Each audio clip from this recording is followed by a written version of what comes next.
There are places in this world that defy explanation. Ancient structures too massive to be moved with primitive tools, mysterious artifacts that challenge what we think we know about history, and entire civilizations that vanished without a trace. These aren't myths or legends. These are real, documented mysteries that archaeologists and historians still struggle to understand. How were they built? Who made them? And perhaps the most unsettling question of all, what else is still out there, waiting to be found? From colossal stone blocks no modern crane could lift, to civilizations buried beneath the ocean, today we're diving deep into some of the strangest unsolved mysteries of the ancient world. So sit back, relax, grab a snack, and let's jump into the mysteries where history itself seems to break apart.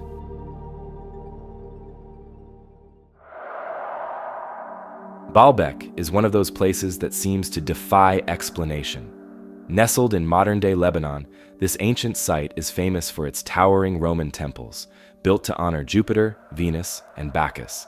But as impressive as those ruins are, they sit on something far older, something far stranger, the Baalbek Megaliths. These stones are impossibly massive. The largest among them, known as the Trilithon, consists of 3 limestone blocks, each weighing between 800 and 1,000 tons. They are placed perfectly, stacked 12 meters above the ground with no visible mortar, as if they were gently lowered into place. But the real mystery is the stone of the pregnant woman, an even larger block weighing an estimated 1,200 tons. It still lies abandoned in the quarry, seemingly carved and ready to be moved, except no one knows how that could have been possible. Theories about how these stones were transported and placed range from conventional to controversial. The mainstream belief is that the Romans were responsible. After all, they were master builders, constructing aqueducts, temples, and roads that have stood for thousands of years. Some historians suggest that they had the means to move the megaliths using cranes, pulleys, and sheer manpower. But there's a problem with this explanation. No known Roman engineering feats come close to moving stones of this size. Even their most advanced construction projects never attempted to lift anything close to 1,000 tons. It's as if they built their temples on top of something far older. That's why some researchers believe Baalbek predates the Romans entirely. Some accounts suggest that the site was originally built by the Phoenicians, an ancient maritime civilization that once ruled the Mediterranean. Others push the timeline even further back, claiming that the site is pre-Phoenician, meaning it could be thousands of years older than recorded history suggests. If true, that would mean a lost civilization, not Rome, was responsible for moving these stones. But if that's the case, who were they? And more importantly, how did they do it? There are those who believe Baalbek was built using a lost form of ancient technology. Perhaps the builders had an advanced understanding of counterweights, pressure manipulation, or even sound frequencies that could make heavy objects easier to move. Some speculate that the answer lies in forgotten techniques, methods of construction that have been erased by time, lost before they could ever be written down. If we knew how they did it, what else might we discover about the ancient world? And then there's the most controversial theory of all, that Baalbek stones were moved with the help of something beyond human ability. Ancient astronaut theorists have pointed to the sheer size and impossible precision of the megaliths, suggesting that Baalbek may have once been a landing site for extraterrestrial visitors. Some believe that its position, its alignment, and its construction indicate that it was more than just a temple. It was something older, something built for a purpose we don't yet understand. There's no solid evidence for this, but the idea has persisted for decades. What we do know is this: no one has ever successfully explained how these stones were moved. They remain one of the greatest engineering puzzles of the ancient world. If a civilization thousands of years ago had the capability to transport and position them, what else were they capable of? And what other secrets could still be hidden beneath the ruins of Baalbek? But Baalbek isn't the only mystery that forces us to rethink what we know about history. The past is filled with impossible artifacts, things that shouldn't exist, but do. And next, we move to one of the most debated pieces of evidence ever discovered, a 16th century map that appears to show Antarctica without ice. Before we dive into the next mystery, just a quick note. While the visuals in this video will provide extra context, they aren't necessary to enjoy the stories. Feel free to let this play in the background while you work, relax, or even fall asleep to these eerie unsolved mysteries. And if you'd like to support me making these videos and get access to exclusive stories and all of our videos ad-free, consider becoming a Patreon member. The link is in the comments below. Now, back to the stories. The Piri Reis map is an anomaly in historical cartography. Discovered in 1929 by German theologian Gustav Deissmann in the archives of Istanbul's Topkapi Palace, the map had been tucked away for centuries, forgotten in a dusty stack of old documents. Upon closer examination, it was revealed to be the work of Piri Reis, an Ottoman admiral, navigator, and cartographer who created it in 1513. At first glance, it seemed like a typical early 16th century world map, detailing the coastlines of Europe, Africa, and the newly discovered Americas. But the more researchers studied it, the more it became clear. This was no ordinary map. What makes the Piri Reis map so controversial is a particular landmass drawn along its lower edge. Many believe this landmass is Antarctica, yet there's a problem. Antarctica wasn't officially discovered until 1820, more than 300 years after the map was made. Even more puzzling, the landmass is depicted not as the frozen wasteland we know today, but with detailed coastlines and topographical features, as if it had been mapped when it was free of ice. Modern geological studies suggest that Antarctica may have been ice-free more than 6,000 years ago, long before any known civilization was capable of such precise cartography. How did Piri Reis know about this? The admiral himself left some clues in handwritten notes scrawled along the margins of the map. He claimed that his work was not original, but was compiled from multiple older sources, some dating back to the time of Alexander the Great. He referenced maps taken from 20 ancient charts and 8 new maps of the Arabs and Hindus. If true, this would mean that Piri Reis had access to knowledge passed down from far older civilizations, perhaps ones with seafaring capabilities far beyond what we previously believed. Some theorists argue that the Piri Reis map is evidence of an advanced, lost civilization, one that mapped the world in astonishing detail long before recorded history. They suggest that fragments of this knowledge survived the collapse of ancient societies and were later incorporated into Renaissance-era maps by explorers and cartographers who had no idea of their true origins. This theory is supported by the fact that other medieval and Renaissance maps, such as the Orontius Phineus map and the Zeno map, also depict landmasses resembling Antarctica with surprising accuracy. Others believe that the map has been misinterpreted. Some scholars argue that what appears to be Antarctica is actually an incorrect rendering of South America. Mapmakers of the 16th century often distorted coastlines due to the way they compiled their charts from scattered reports and second-hand accounts. Some parts of the world were stretched or compressed to fit the limited knowledge of the time, leading to inaccuracies that might explain the apparent presence of Antarctica. Another possibility is that early sailors, possibly from Phoenician, Chinese, or even pre-Columbian European civilizations, traveled much further than history acknowledges, documenting coastlines that were later lost to time. If so, the Piri Reis map could be a remnant of an ancient navigational tradition that has since disappeared, leaving only tantalizing hints behind. Despite decades of study, no definitive answer has emerged. Did Piri Reis unknowingly preserve the last echoes of a lost civilization? Or is this simply a case of cartographic error, a trick of distorted geography that only appears mysterious in hindsight? Whatever the truth, the Piri Reis map remains one of history's most enduring puzzles, a document that continues to challenge everything we thought we knew about the past. But the Piri Reis map is not the only ancient mystery that challenges what we thought we knew about history. Thousands of years before Piri Reis put ink to parchment, an even greater enigma was being carved into stone, one that defies our understanding of early civilization itself. In southeastern Turkey, buried beneath layers of earth for millennia, lies Göbekli Tepe, a site so ancient that it predates the invention of writing, the Great Pyramids, and even the first known cities. Yet, its intricate carvings and massive stone pillars suggest a level of organization and skill that shouldn't have existed at the time. How was it built, and why was it buried? Let's take a closer look at one of the most mysterious archaeological discoveries in history. Göbekli Tepe is unlike anything else we've found in the ancient world.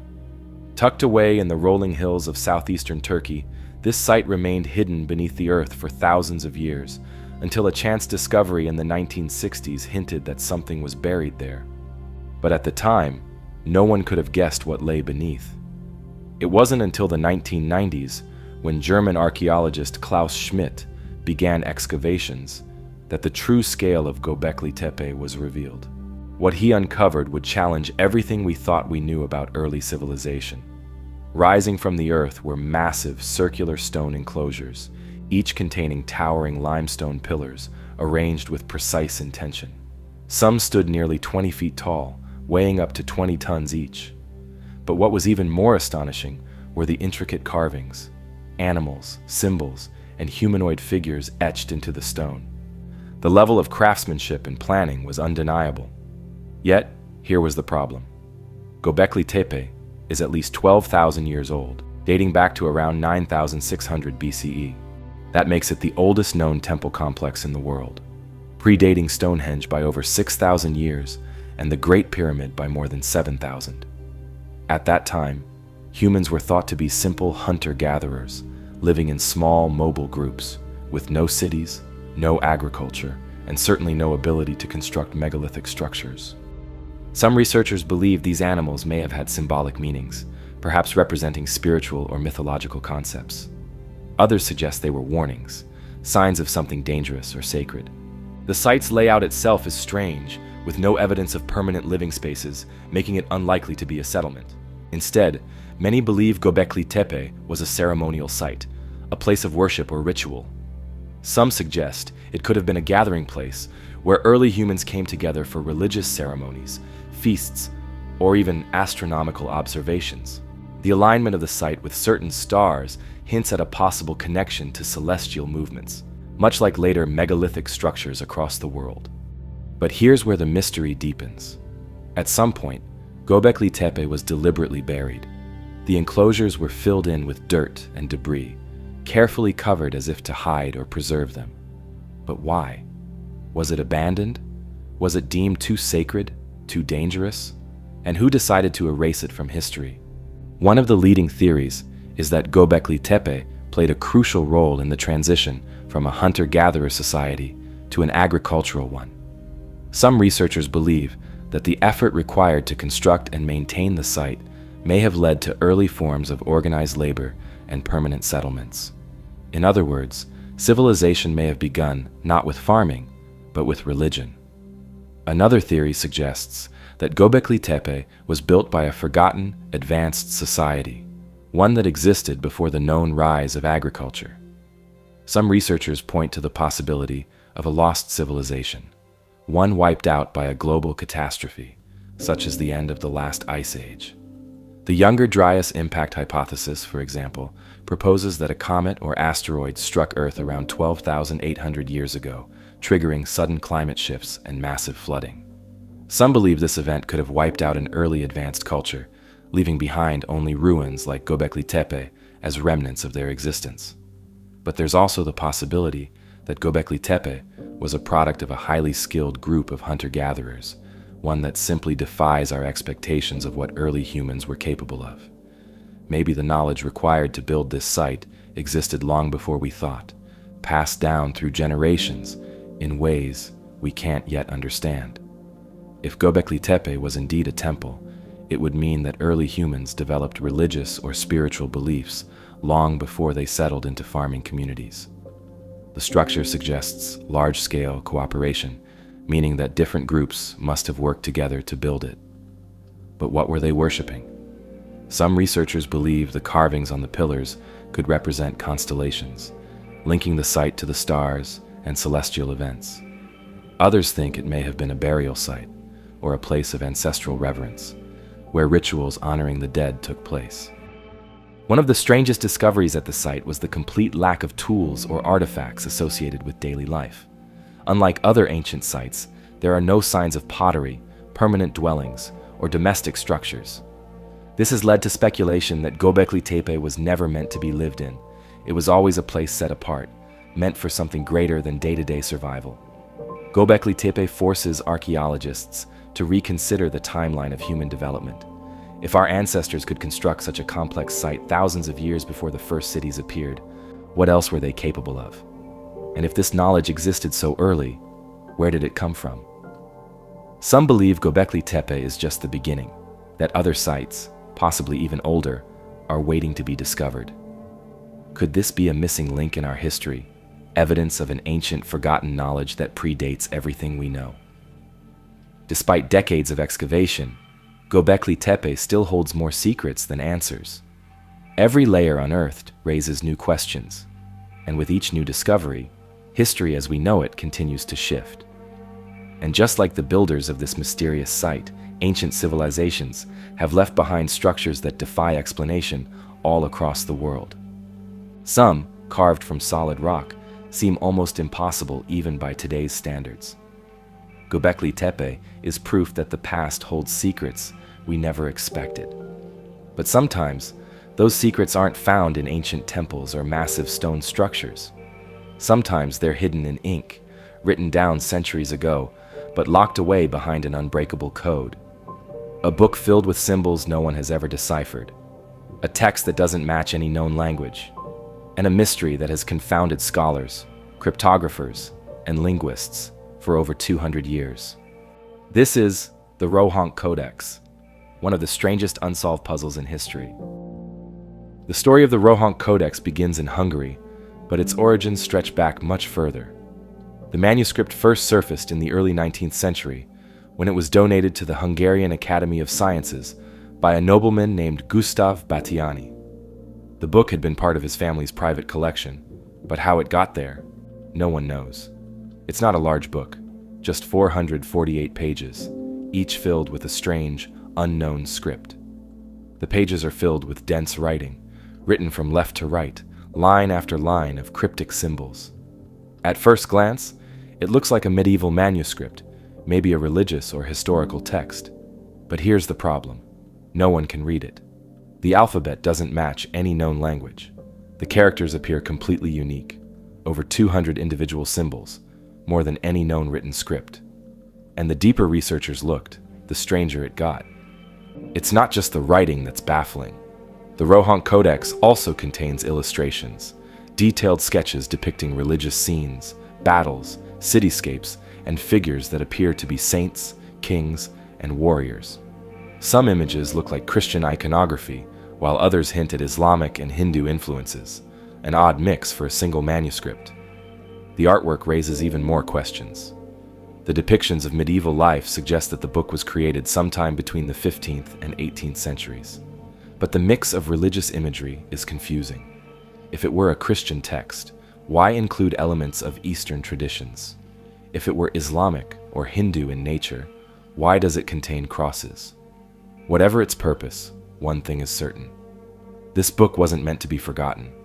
The writing is meticulous, the illustrations carefully placed. Whoever created it wanted it to be understood. But for centuries, it has remained locked behind its cryptic script. For over 200 years, scholars have tried to crack the Rohonc Codex. Linguists, historians, mathematicians, even military codebreakers, all have failed. One of the first serious efforts to decode the book came in the 19th century when Hungarian scholars examined it alongside other known languages from the region: Hungarian, Latin, Romanian, even Sanskrit.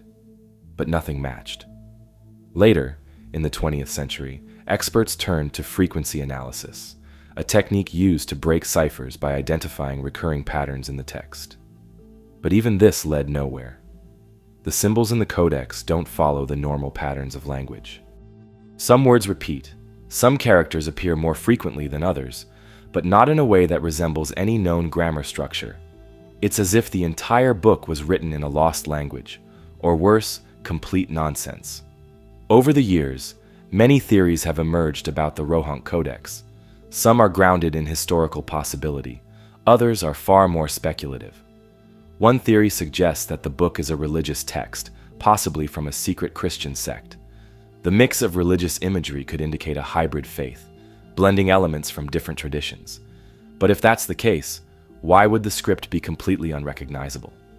Others believe it could be a forgotten language, a dialect from a small community that disappeared long ago.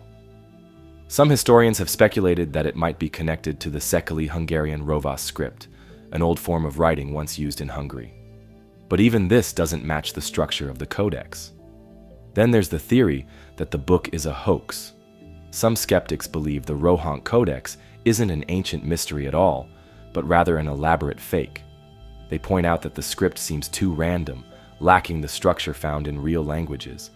The symbols don't follow natural linguistic patterns, making some researchers believe it was made up. If true, that raises another question. Why? Was it a prank? A 19th century forgery meant to trick historians? A nobleman's attempt to create an ancient-looking relic? If that's the case, the creator went to extraordinary lengths to make it convincing. But here's the problem. No one has ever proven it's fake. Forgery or not, the Rohonc Codex remains a puzzle. If it's meaningless, why go to the trouble of writing 448 pages of text? Why include detailed illustrations? If someone invented the script, why use over 200 unique characters? Far more than any known language. And most importantly, if it's a hoax, why has no one been able to definitively prove it? Despite countless efforts, the Rohonc Codex remains undeciphered. Modern technology has analyzed it, but still, no one has been able to read a single sentence. It now sits in Budapest, stored in the Hungarian Academy of Sciences, where it continues to baffle anyone who tries to make sense of it. Was it a lost language? A secret code? A prank from history? No one knows. And until someone finally cracks its meaning, the Rohonc Codex will remain one of history's strangest and most impenetrable mysteries. But it's not the only lost knowledge that haunts historians. Sometimes, the truth isn't hidden in a book, but in stone, buried beneath the earth, far away from prying eyes. The Rohonc Codex is a book no one can read, a mystery trapped within its undeciphered symbols. But while the Rohonc Codex challenges what we know about ancient texts, our next mystery delves into something even more elusive, a structure so massive, so carefully hidden, that even today, its existence remains shrouded in secrecy. Deep in the heart of China, hidden beneath layers of soil and vegetation, lies a pyramid that is said to be larger than any in Egypt, a monument deliberately concealed from the outside world. Could this be the lost tomb of an unknown emperor, or is it something even more extraordinary? Up next, the White Pyramid of China. Hidden deep within the remote landscapes of China's Shanxi province, a series of enormous pyramidal structures has sparked decades of speculation, secrecy, and intrigue. These are not just hills or natural formations, as some might assume at first glance.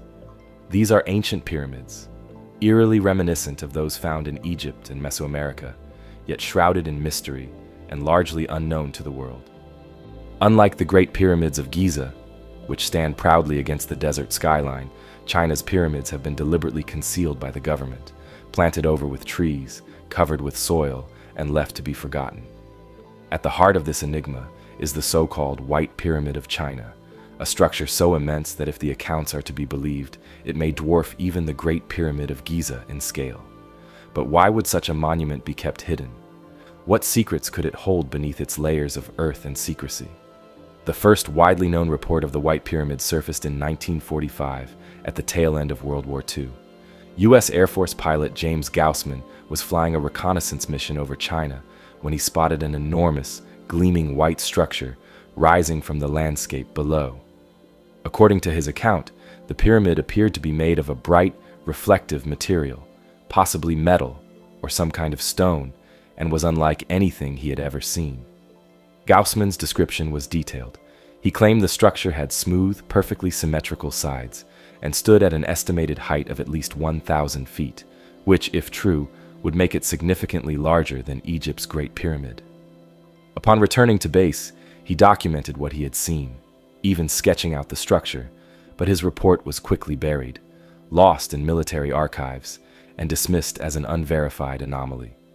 The story might have ended there if not for another sighting several years later. In 1947, another American pilot, Colonel Maurice Shahan, reported seeing a similar massive white pyramid while flying over China. This time, the claim made it into newspapers, with a report appearing in the New York Times. Once again, the structure was described as larger than anything known at the time, with smooth, sloping sides and an almost otherworldly appearance. Despite these compelling accounts, no photographic evidence from these flights has ever surfaced, leading some to question whether these pilots were mistaken or if what they saw was deliberately erased from the public record. What is known, however, is that the region they described is indeed home to numerous ancient pyramid-like structures, most of which remain unexplored. Unlike the well-documented pyramids of Egypt, China's pyramids have been kept in the shadows, with minimal excavation and even less public acknowledgement. The Chinese government has long been reluctant to allow foreign researchers access to these sites, and some believe this secrecy is no coincidence. The Chinese pyramids, including the elusive White Pyramid, are believed to be burial mounds for ancient emperors, dating back to the Western Han Dynasty and possibly even earlier. These emperors, much like the pharaohs of Egypt, were buried with vast treasures, intricate tombs, and elaborate artifacts meant to accompany them into the afterlife. One of the most famous examples of this is the tomb of Emperor Qin Shi Huang, located near Xi'an, which houses the legendary Terracotta Army. Despite being one of the most significant archaeological sites in the world, the main burial chamber of Qin Shi Huang remains completely sealed to this day, with archaeologists hesitant to open it due to high levels of toxic mercury reported in the area. Some researchers speculate that the White Pyramid could be an even grander burial site, potentially belonging to an emperor whose name has been lost to history. The reluctance to excavate these pyramids may stem from both practical and cultural reasons. Chinese authorities have often cited concerns over preservation, arguing that opening these sites too soon could lead to irreversible damage. Others, however, believe the secrecy runs deeper, that there is something within these pyramids that the government does not want the world to see. Some of the more speculative theories suggest that the White Pyramid could be evidence of an advanced ancient civilization, one with knowledge or technology that predates what we currently understand. There have even been whispers of extraterrestrial connections, fueled by the descriptions of the structure as unnaturally smooth and highly reflective. While such theories remain firmly in the realm of speculation, they persist due to the sheer lack of access to the site. Even today, satellite images confirm the existence of large, pyramid-like structures scattered throughout the region, some covered with dense forestry, others barely distinguishable from the surrounding hills. These images provide tantalizing clues, yet without on-the-ground excavation, their full significance remains unknown. Adding to the mystery are the accounts of local villagers, who have long spoken of strange happenings in the region. Some tell stories of unusual lights appearing near the pyramids at night, while others claim that for generations, there have been legends warning people to stay away from the ancient mounds. Could these accounts be simple folklore, or is there something buried beneath these structures that modern science has yet to uncover? Some historians suggest that these pyramids may hold lost historical records, scrolls, or artifacts that could rewrite our understanding of early Chinese civilization. Unlike Egypt, where hieroglyphics have provided a direct link to the past, many of China's ancient texts have been lost over time, particularly during periods of political upheaval. If these pyramids contain well-preserved writings or objects from thousands of years ago, they could provide insights into a forgotten chapter of human history. The true nature of the White Pyramid, if it exists in the form described by the pilots, remains one of archaeology's greatest unknowns. Despite repeated attempts by independent researchers to gain access to the region, China has remained firm in restricting excavation. Whether this is due to national heritage concerns, government policy, or the presence of something that defies explanation, we may never know. What is clear, however, is that China's pyramids are real, and their secrets remain buried beneath centuries of earth, waiting to be uncovered. If the White Pyramid is indeed hidden among them, it could be one of the greatest archaeological discoveries of all time, Or it could be a mystery that is destined to remain unsolved. While the White Pyramid remains an enigma, China is also home to another mystery, just as baffling, one that isn't hidden in the mountains, but underground.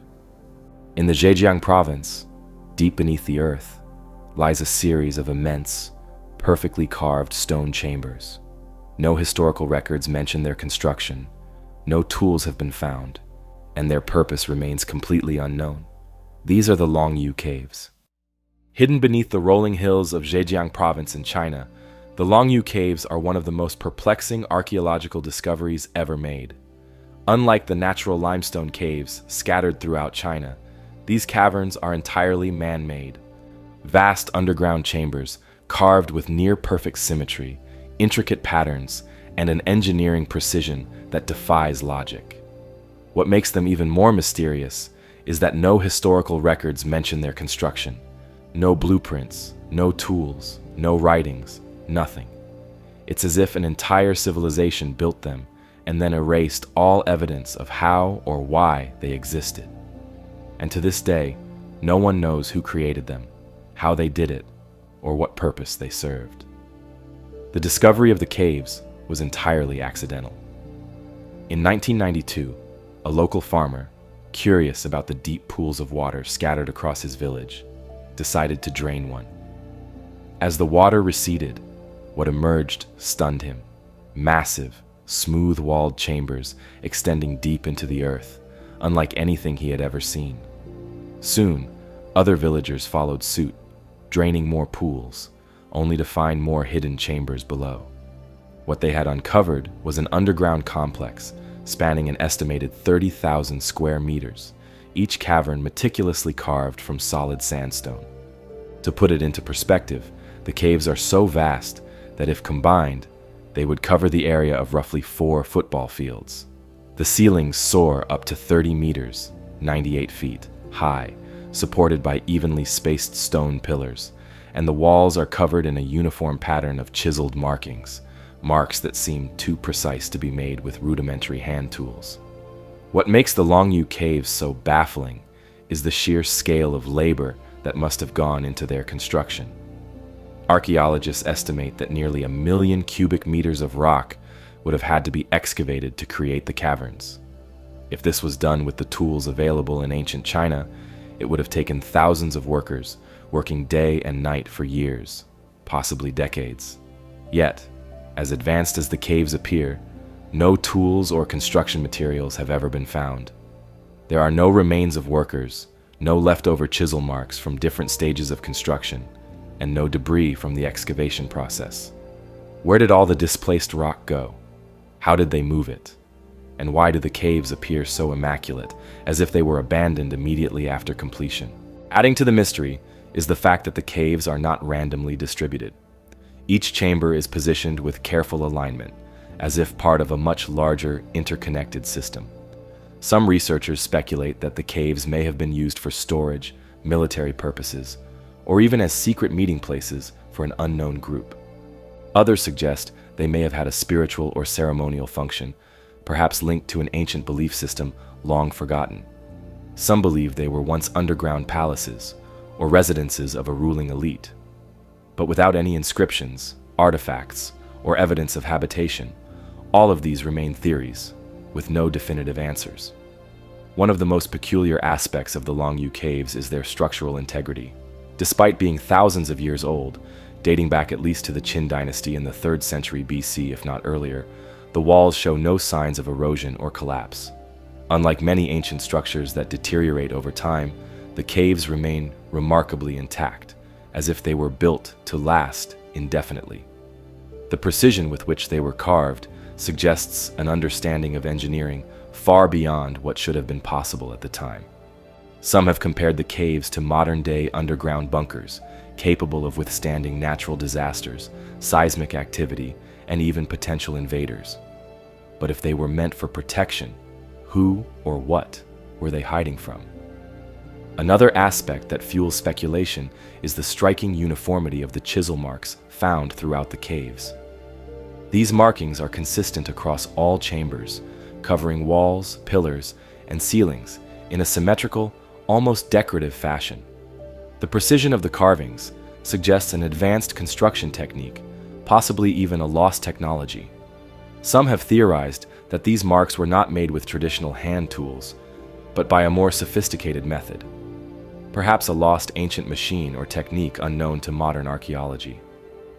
Others have drawn comparisons to megalithic sites around the world, noting that civilizations separated by vast distances have often exhibited similar unexplained feats of engineering.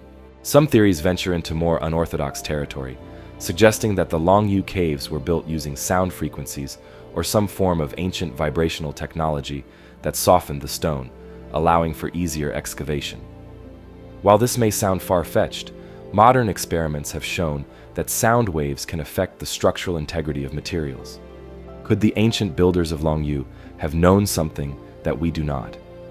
Others speculate that the caves may have once been filled with water intentionally, serving as reservoirs or even reflecting pools for celestial observations. Some of the cave floors contain sunken channels, almost as if they were designed for the movement of water, yet no irrigation systems have ever been found. Were the caves meant to be flooded? If so, what was their function when submerged? Despite various excavation attempts, archaeologists remain baffled. No bones, no pottery, no writings, nothing has been discovered to link the caves to a specific group or purpose. The complete absence of historical references is particularly strange, given China's extensive written records. If such a massive project was undertaken, why does no document, legend, or historical text mention it? In a country with a rich history of documentation, something as significant as the creation of these vast underground chambers should have left some trace, yet it hasn't. As the mystery deepens, so does the curiosity of those who visit the site. Some believe the answer lies beneath the still unexplored sections of the caves, hidden behind yet-to-be excavated walls or deep within the surrounding hills. If more chambers exist, could they finally provide the missing clues to who built Longyou and why? Some archaeologists have suggested scanning the area with ground-penetrating radar in hopes of detecting additional structures that could shed light on the enigma. But for now, the caves remain a silent riddle, their creators lost to time. Longyou is not the only unexplained structure in China. Deep in the heart of Alexandria, another ancient mystery remained buried for centuries, a black sarcophagus sealed shut for over 2,000 years. When it was finally opened in 2018, no one was prepared for what was inside. Let's dive into the story of the Black Sarcophagus of Alexandria. Beneath the busy streets of Alexandria, Egypt, a discovery in 2018 captured global attention. A massive black sarcophagus, sealed for over 2,000 years, was unearthed by construction workers. Unlike the ornate tombs of pharaohs, this one was completely black, unmarked, and undisturbed. It was the largest sealed sarcophagus ever found in Alexandria, and no one knew what was inside. Some believed it could hold the remains of Alexander the Great. Others thought it might belong to an unknown noble or military leader, but when archaeologists opened it, the reality was far stranger than anyone expected. Alexandria has always been a city full of mysteries. Founded by Alexander the Great in 331 BCE, much of its ancient history is lost beneath the modern city and the waters of the Mediterranean. But every now and then, something buried for centuries comes to light. The Black Sarcophagus was found during routine excavation in the Sidi Gabr district, an area known for its archaeological significance. The moment construction workers hit something solid beneath the ground, it was clear this was not an ordinary find.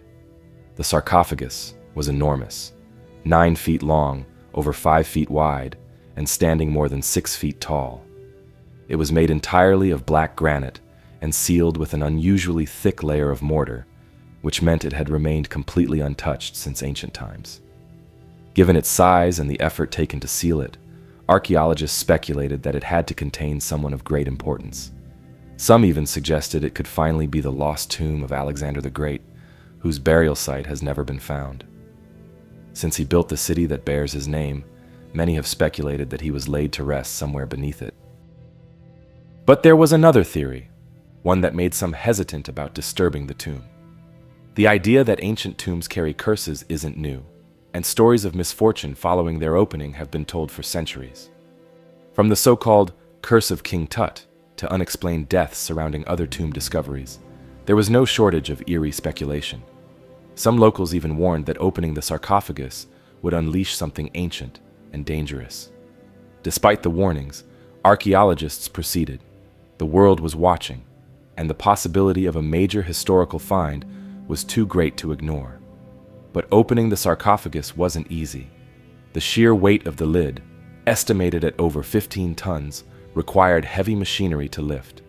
The moment it was pried open, an unbearable stench filled the air. Inside, instead of treasures or a well-preserved mummy, the team found something disturbing. The sarcophagus was filled with a murky red liquid, and floating in it were the skeletal remains of 3 individuals. The liquid was a mix of groundwater and decomposed human remains, which had seeped in over centuries and created a grim, decayed sludge. The skeletons belonged to 2 men and 1 woman, but beyond that, little was immediately clear. What stood out was the lack of any markings, inscriptions, or artifacts, unusual for a tomb of this size. Most Egyptian burials included objects meant to accompany the dead into the afterlife, but this one had nothing. That absence only deepened the mystery. Who were these people? Why were they buried in such a massive, unmarked sarcophagus? And why had it been so securely sealed? Once the discovery was made public, wild theories began to spread. Some people believed the liquid inside had supernatural properties, leading to bizarre requests from individuals claiming they wanted to drink it to gain mystical powers. Others speculated that the burial was part of a lost ritual, possibly a failed attempt at mummification or a punishment of some kind. More rational explanations pointed to the possibility that the individuals inside were high-ranking military officials or nobles. The sheer size of the tomb suggested status, but the lack of inscriptions or burial objects suggested something unusual about the way they were interred. One theory suggested that they may have died suddenly, perhaps in an epidemic or battle, leading to a rushed and unceremonious burial. Another possibility is that the sarcophagus had been repurposed, originally intended for someone important, but later used as a communal grave. Despite all the speculation, no definitive answers were found. The skeletons were removed for further study, and the sarcophagus was transported for preservation. While it didn't contain Alexander the Great, it remains one of the most mysterious tombs uncovered in recent history. Its size, its unsettling contents, and the questions surrounding its purpose make it a discovery unlike any other. But Egypt isn't the only place where strange, ancient relics have surfaced. In a library in the Czech Republic sits a book so large and unusual that legend claims it was written with the help of the devil himself. Up next, the Devil's Bible, a book so massive, so detailed, and so unusual that for centuries, people believed it could not have been written by human hands alone. A book that carries a dark legend, that it was created with the help of the devil himself. This is the story of the Codex Gigas, more famously known as the Devil's Bible. The Codex Gigas is unlike any other medieval manuscript. It stands nearly 3 feet tall, weighs over 165 pounds, and is bound in wood and leather. But its size isn't the only thing that makes it mysterious. The book contains a full Latin Bible, historical texts, medical knowledge, and exorcism rituals, all meticulously written in perfect, uniform handwriting. And at the heart of it, there's something even stranger, a chilling, full-page portrait of the devil. The Devil's Bible was created in the early 13th century, likely in a Benedictine monastery in what is now the Czech Republic. But who wrote it, and why, remains a mystery. The most famous legend tied to the book is one that has fascinated historians and paranormal enthusiasts alike. According to medieval accounts, the Codex Gigas was written by a monk who committed a terrible crime. As punishment, he was sentenced to be walled up alive, left to die in total isolation. Desperate to escape his fate, he made a plea. He promised to create the largest and most magnificent book the world had ever seen, one that would glorify God and contain all the knowledge of humanity, and he would do it in a single night. The task was impossible, even for the most skilled scribe. But as the night went on, the monk realized he wouldn't finish in time. Facing death, he turned to the only being who could help him, Satan. The story claims that he made a pact with the devil, offering his soul in exchange for the book's completion. By morning, the Codex Gigas was done, perfectly written and flawless in design. And as a mark of their deal, the monk dedicated an entire page to his new master, drawing a terrifying full-body image of the devil.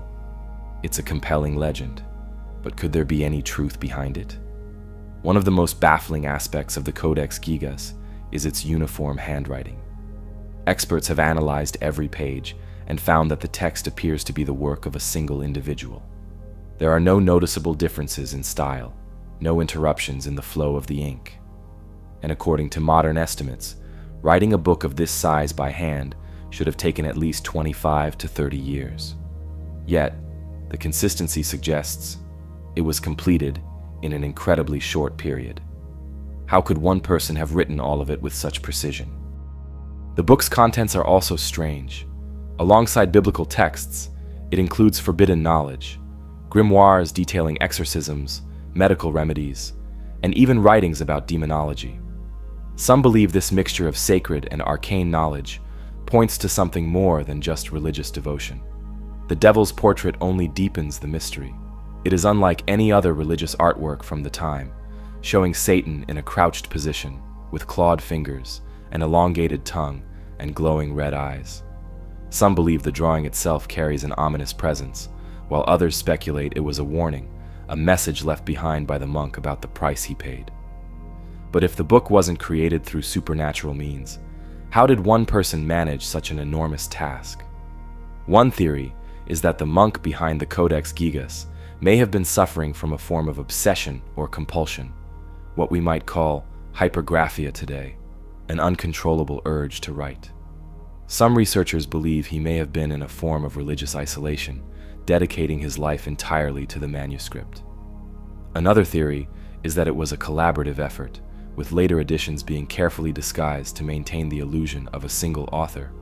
However, there is no evidence of multiple contributors, no shifts in handwriting, no changes in ink or style, and no corrections made over time. This has led some to suggest that the monk truly did work alone, possibly for decades, possibly under some unknown force driving him forward. The Codex Gigas also has a history of misfortune. Throughout the centuries, it has been looted, stolen, and moved across multiple countries. It was once kept in the Royal Library of Sweden, where it survived a massive fire.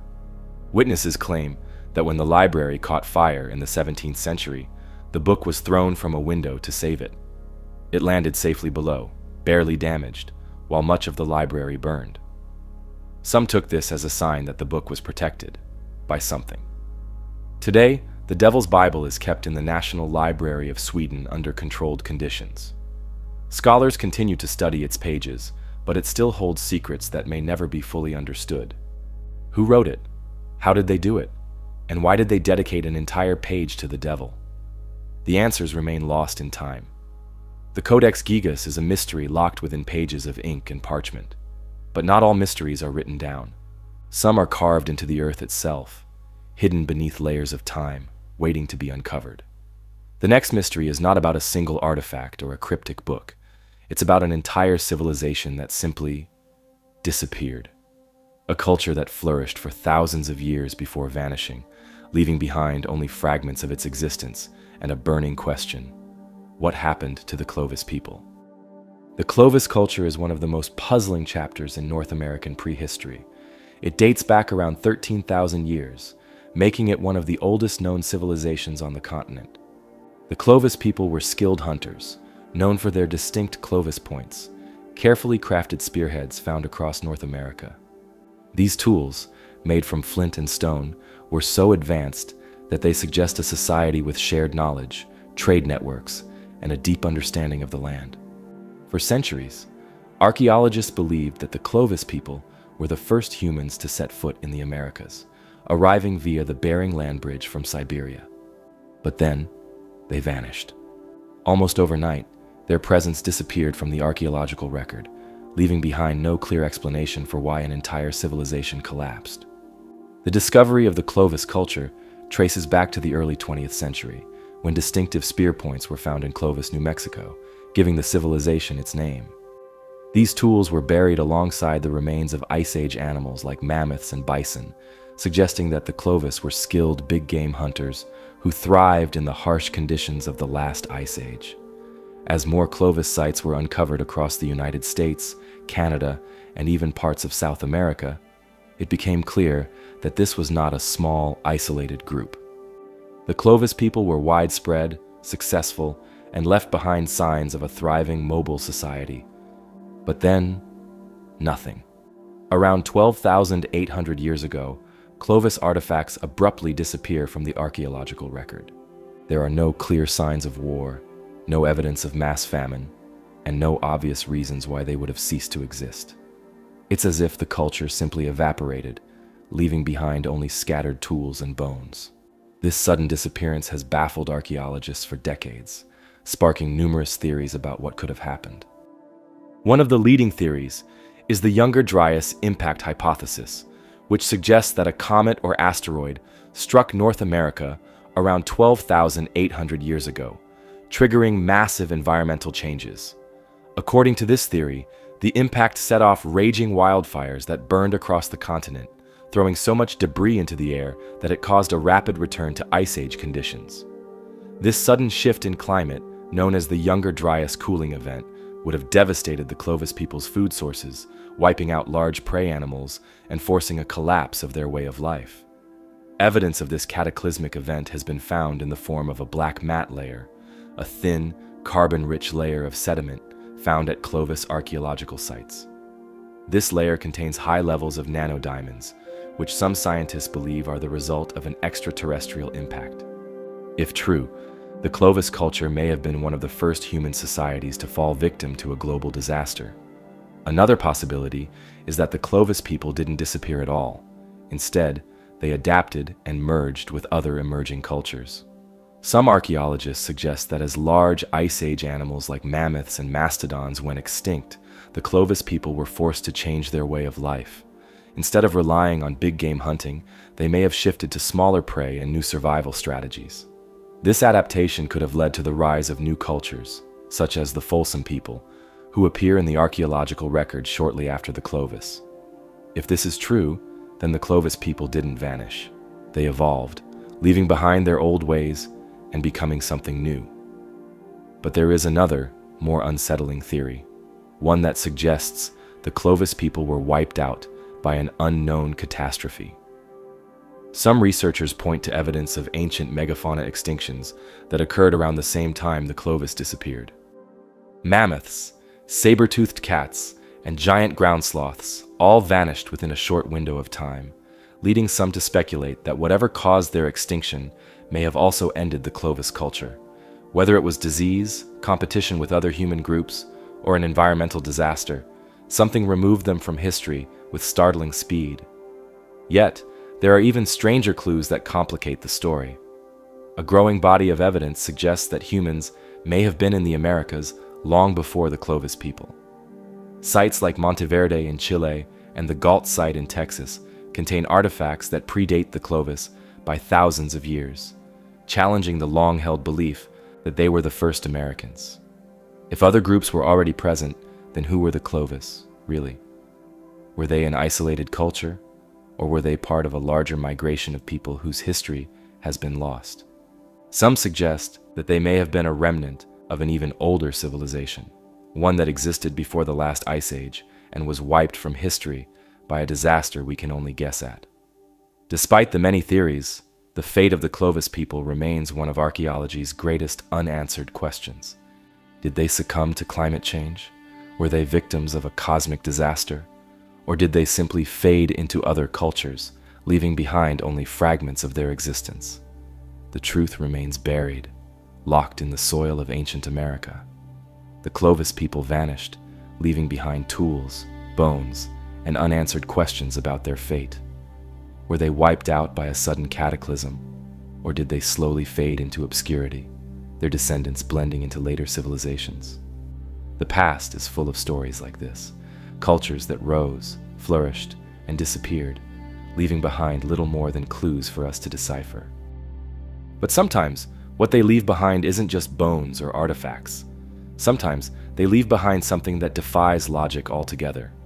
Scattered across the lush rainforests and ancient riverbanks of Costa Rica, dozens of massive, near-perfect stone spheres lie half-buried in the earth. These aren't rough, misshapen boulders shaped by nature. These are man-made, precisely carved, and almost impossibly symmetrical. Some weigh over 15 tons, yet no one knows who made them, how they were transported, or why they exist at all. These mysterious objects, known as the stone spheres of Costa Rica, have baffled archaeologists for nearly a century. The story of these spheres began in the 1930s, when workers for the United Fruit Company were clearing land in the Gigas Delta for banana plantations. As they cut through the dense jungle, they started discovering these massive stone orbs, some of them perfectly round, others slightly weathered, but all strangely out of place. Some were grouped together in apparent patterns, while others were found alone, buried beneath centuries of sediment. At first, workers didn't know what to make of them. Some thought they were natural formations, while others believed they contained hidden treasures.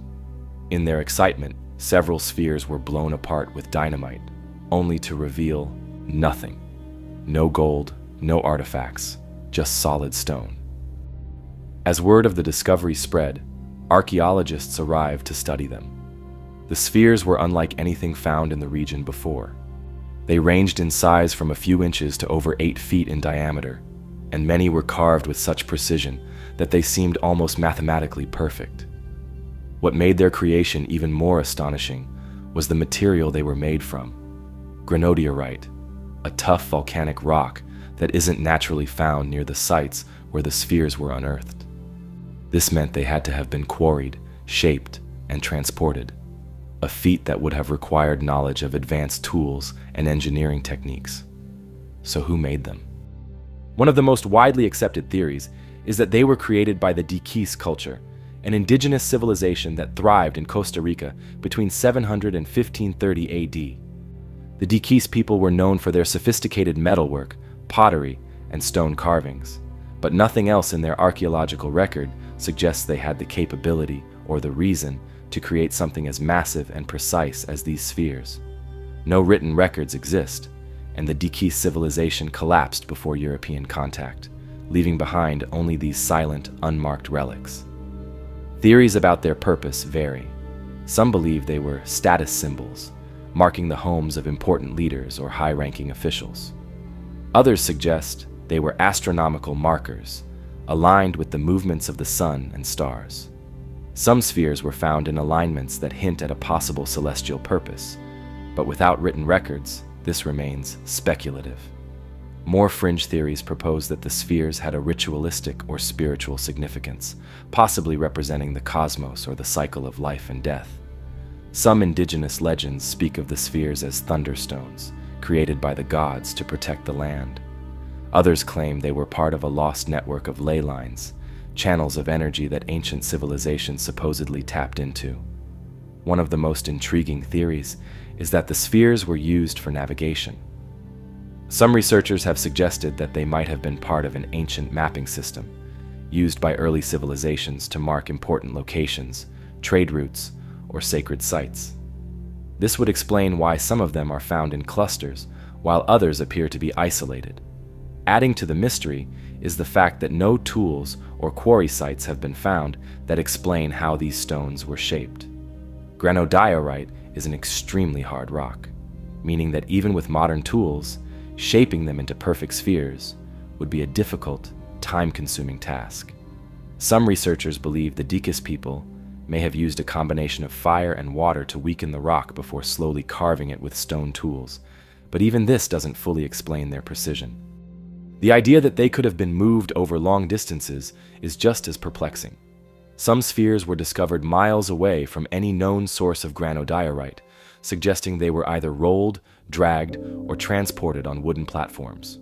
Without wheels or beasts of burden, moving these massive stones would have required an organized effort and a deep understanding of physics.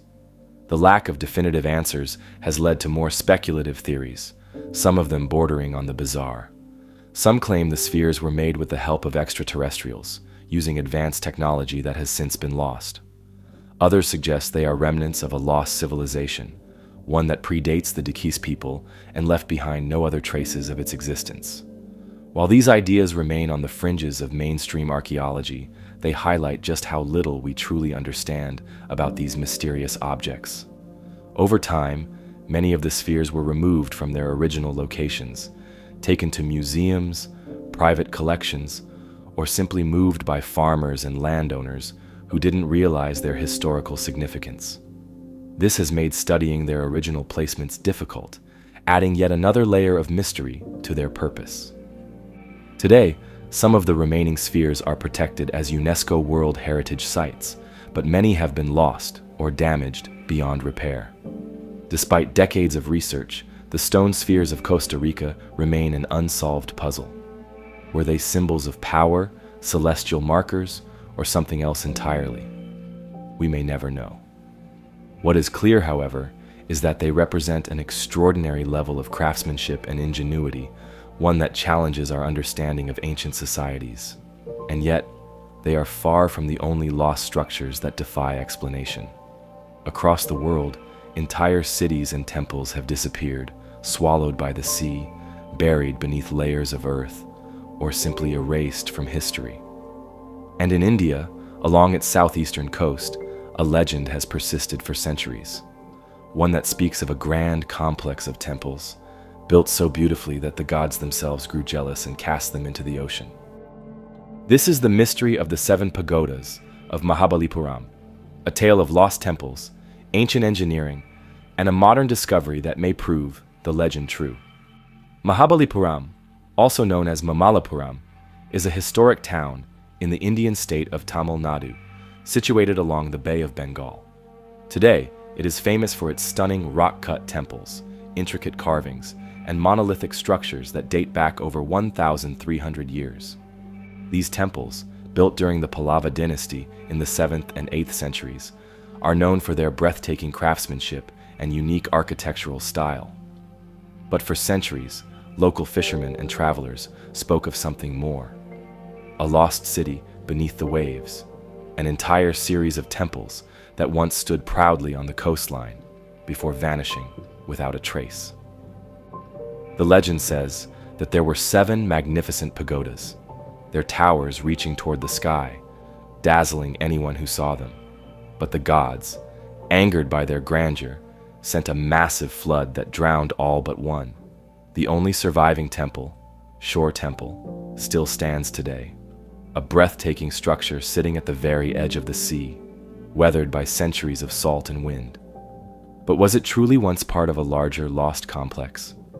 For years, historians debated whether the legend was simply mythology, a story passed down through generations without any basis in fact. But in 2004, everything changed. That year, one of the most powerful tsunamis in recorded history struck the Indian Ocean, devastating coastlines and reshaping entire landscapes. When the waves receded from Mahabalipuram's shores, something astonishing was revealed.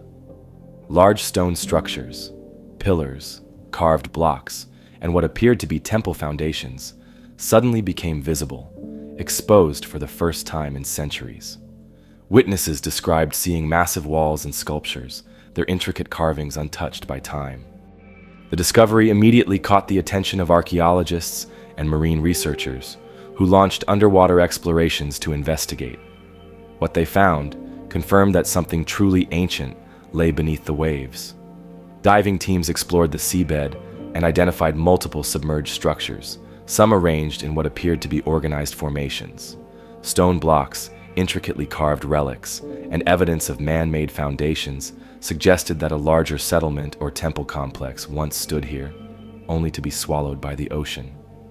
Some of the structures were found several hundred meters offshore, buried beneath layers of sand and marine growth. This discovery shook the archaeological world. The idea that entire cities or temple complexes could be hidden beneath the sea was no longer just folklore, it was reality. So what happened to the lost temples of Mahabalipuram? One theory suggests that they were destroyed by a massive natural disaster, possibly a tsunami or rising sea levels that gradually consumed the coastline over centuries. Given Mahabalipuram's location along the Bay of Bengal, it is highly susceptible to coastal erosion and flooding. Some experts believe that the temples weren't destroyed all at once, but were slowly reclaimed by the sea over hundreds of years, leaving only the shore temple standing as a reminder of what once was. Another theory ties the lost temples to the fabled Kumari Kandam, a mythical lost continent said to have once existed in the Indian Ocean. Some ancient Tamil legends speak of a highly advanced civilization that was submerged in a great flood, similar to the Atlantis myth. While there is no definitive evidence of such a landmass, the stories persist, fueling speculation that Mahabalipuram's lost temples could be part of something even greater. There's also the possibility that these temples were deliberately abandoned as dynasties changed, and new rulers focused their attention elsewhere. Over time, the remaining structures may have been weakened by storms, earthquakes, and the gradual encroachment of the sea, disappearing piece by piece beneath the waves. But one of the most intriguing aspects of the Seven Pagodas legend is the idea that some of the submerged structures are still intact, hidden just beyond the reach of modern exploration. The 2004 tsunami gave us a brief glimpse of what might be down there, but since then, shifting sands and powerful tides have concealed much of it once again.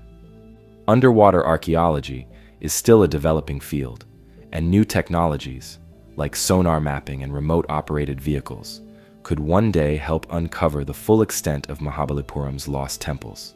Some researchers believe that more expeditions could reveal entire temple foundations, submerged carvings, and possibly even ancient inscriptions that tell us more about who built these structures and why they were lost. For now, the shore temple remains a solitary sentinel, standing where land meets sea, guarding the secrets of its long-lost companions. But the discovery of underwater ruins has forever changed the way we see this place. What was once dismissed as mere legend now has physical evidence, proving that the ocean holds far more of our history than we ever realized. And Mahabalipuram isn't the only place where ancient ruins have been swallowed by the sea. Across the world, entire cities have vanished beneath the waves, leaving behind only scattered ruins and whispered stories.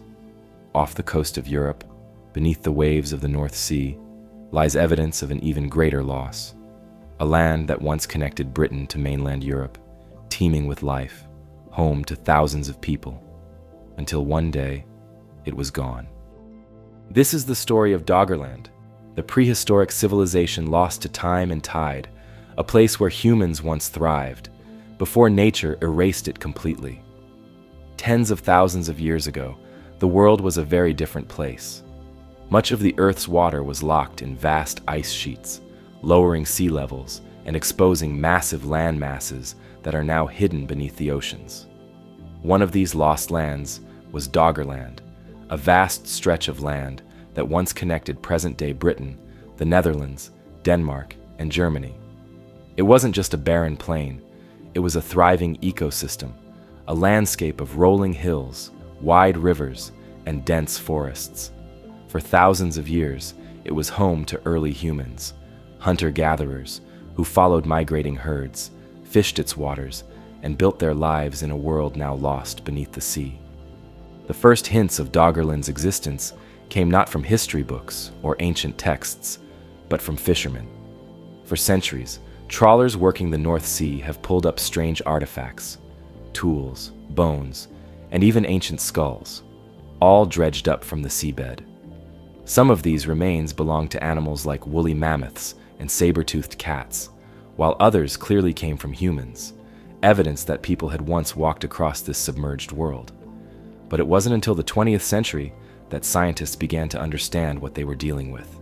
Advances in sonar mapping and underwater archaeology revealed something astonishing: an entire prehistoric landscape frozen in time beneath the waves. Riverbeds, hills, even the faint outlines of what might have once been settlements were mapped out under the North Sea. What had once been a lush and habitable land was now a vast, empty seabed. So what happened? Doggerland didn't disappear overnight, but rather, through a slow and relentless process. As the Ice Age ended and temperatures rose, glaciers melted, causing sea levels to rise. Slowly, year by year, the waters crept in, forcing its inhabitants to retreat. But then, around 8,000 years ago, something catastrophic happened. An event that sealed Doggerland's fate. It's known as the Storegga Slide, one of the largest underwater landslides ever recorded. Somewhere off the coast of Norway, a massive chunk of seabed collapsed, triggering a mega tsunami.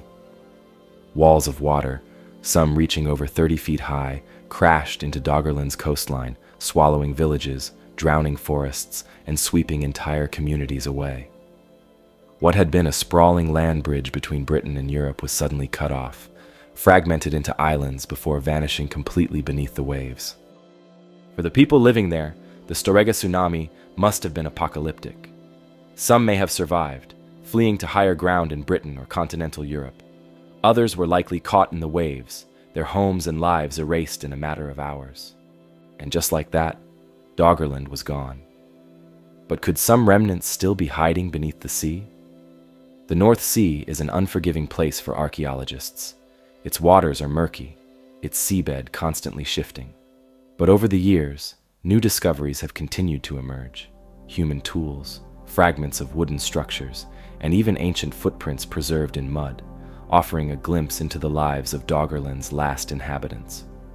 In 2018, researchers using advanced sonar detected what appeared to be evidence of ancient human settlements, buried under layers of sediment. Some even believe that entire villages, perhaps even burial sites, could still be out there, perfectly preserved beneath the seabed. But perhaps the biggest question of all is whether Doggerland could ever be fully explored. Unlike other lost civilizations, this one is hidden under a shallow but treacherous sea where storms and currents make underwater exploration incredibly difficult. Even with modern technology, much of it remains out of reach, a ghostly landscape buried beneath the North Sea. Still, the legend of Doggerland continues to grow. Some researchers believe it was the inspiration for later myths, the idea of a sunken homeland, a once great civilization lost beneath the waves. Could it be that stories of a lost land, passed down through generations, eventually morphed into the Atlantis legend? For now, Doggerland remains a land of speculation, a place we know existed but can never truly visit. The discovery of Doggerland's lost civilization proves just how much of our history is buried beneath the waves. Whole worlds we never knew existed, erased by time and nature. But sometimes, history isn't hidden beneath the sea. Sometimes, it turns up in the most unexpected places, buried beneath the soil, waiting to rewrite everything we thought we knew. This brings us to a small but incredibly controversial artifact, the Maine penny, an object that, if genuine, could challenge the story of who truly discovered North America first. It was 1957 when Guy Melgren, an amateur archaeologist, stumbled upon something strange at an ancient Native American site in Nascaig Point, Maine. Among the stone tools, arrowheads, and pottery fragments, there was a small, worn coin. At first glance, it looked like any other old piece of metal, nothing particularly special. But when experts took a closer look, they were shocked. The coin wasn't European, nor was it from any early colonial settlement. Instead, it was identified as a Norse penny, dating back to the reign of Olaf Kyrre, a Viking king who ruled Norway from 1067 to 1093 AD. In other words, a Viking artifact found in Maine. At first, the discovery seemed impossible. The official history of the Americas tells us that Norse explorers like Leif Erikson may have briefly visited parts of Canada around 1000 AD, establishing a short-lived settlement at Longyou Meadows in Newfoundland. But there's no record of Vikings ever reaching as far south as Maine, let alone leaving behind coins. So how did a medieval Norse artifact end up buried in an ancient Native American site in New England? One theory suggests that the Vikings traveled much farther than we ever thought, possibly even setting foot in present-day Maine. If true, It would push the known boundaries of Viking exploration well beyond Newfoundland, raising new questions about early European contact with North America. Did Norse traders establish secret outposts along the coast? Did they interact with indigenous tribes far to the south? Another theory suggests a less dramatic possibility, that the coin was acquired through trade. The Native American site where the Maine penny was found belonged to the Penobscot people, skilled traders who exchanged goods across vast distances. Could the penny have made its way down from Canada, passed from hand to hand over generations? If so, the Vikings may have never set foot in Maine at all. The coin simply traveled along ancient trade routes. But not everyone believes the Maine penny is real. Skeptics argue that the discovery was either a mistake or an outright hoax. Some point out that no other Norse artifacts were found at the site. No weapons, no tools, no pottery, just the coin. If Vikings had been there, wouldn't there be more evidence? Others question whether the coin was planted by someone looking to create a mystery. However, tests on the Maine penny have confirmed that it is an authentic 11th century Norse coin, not a modern fake. The only question is how it got there. And the Maine penny isn't the only mysterious coin to have surfaced where it shouldn't. Other strange discoveries have left historians puzzled, hinting at possible pre-Columbian contact with the Americas. One such case is the Roman coins found in Texas and Venezuela. In the 1950s, a collector claimed to have discovered a cache of ancient Roman coins in a small Texas town, while another set of coins allegedly turned up near a river in Venezuela. These coins, dating back over 1,000 years before Columbus, have fueled speculation about whether Roman sailors or shipwreck survivors could have reached the Americas centuries before anyone thought possible. Then there's the case of the Oak Island coins. The infamous Oak Island, a supposed treasure hunting site off the coast of Nova Scotia, has yielded strange artifacts over the years, including coins of uncertain origin. Some of them appear to be from Europe, but their exact age and how they arrived on the island remain a mystery. Were they left by early explorers, pirates, or are they simply later deposits that have been misinterpreted? Perhaps the most baffling case is the Japanese coins found in Kenya. In the ruins of a centuries-old Swahili settlement on Kenya's coast, archaeologists discovered medieval Japanese coins. The presence of these coins, dated to Japan's Edo period, suggests that early trade networks may have connected Africa and Asia in ways we never imagined. While this doesn't directly relate to the Vikings or North America, it does show that ancient currencies often turn up in places where they seemingly have no logical reason to exist. The question of who reached the Americas first is one of the greatest ongoing debates in archaeology. The discovery of the Maine penny, along with other unusual finds, forces us to reconsider the accepted timeline of exploration. If the Vikings were here, were they the first? Or could other civilizations, Phoenicians, Romans, even Chinese explorers, have arrived long before Columbus? Some researchers even argue that small, forgotten voyages could have occurred with little to no record left behind. The Maine penny remains a tantalizing clue in this historical puzzle. It might not be definitive proof of Viking settlement in Maine, but it does raise some uncomfortable questions. And if a single coin can change history, what other forgotten artifacts are still waiting to be found? The past is full of puzzles, artifacts and structures that defy explanation, challenging what we thought we knew about ancient civilizations. The Maine penny is just one of many clues suggesting that history is far more complex than we once believed. But not every mystery involves lost artifacts or unexplored lands. Some mysteries are right in front of us, carved into the very stones of the past. And one of the most striking of these enigmas lies in the heart of Egypt, the unfinished obelisk of Aswan, a monument that, had it been completed, would have been the largest of its kind. Yet for some reason, the ancient Egyptians abandoned it, leaving it frozen in time, still half carved from the bedrock. Aswan, Egypt, is home to some of the most remarkable feats of ancient engineering. It was here, in vast quarries along the Nile, that the Egyptians cut the colossal stone blocks used to build their temples and obelisks. These quarries supplied the raw material for some of the most iconic structures in the world, including the great temples of Karnak and Luxor. But among these, one stands out, not because it was completed, but because it never was. The unfinished obelisk lies embedded in the rock, partially carved and cracked, an abandoned giant measuring over 137 feet long and weighing an estimated 1,200 tons.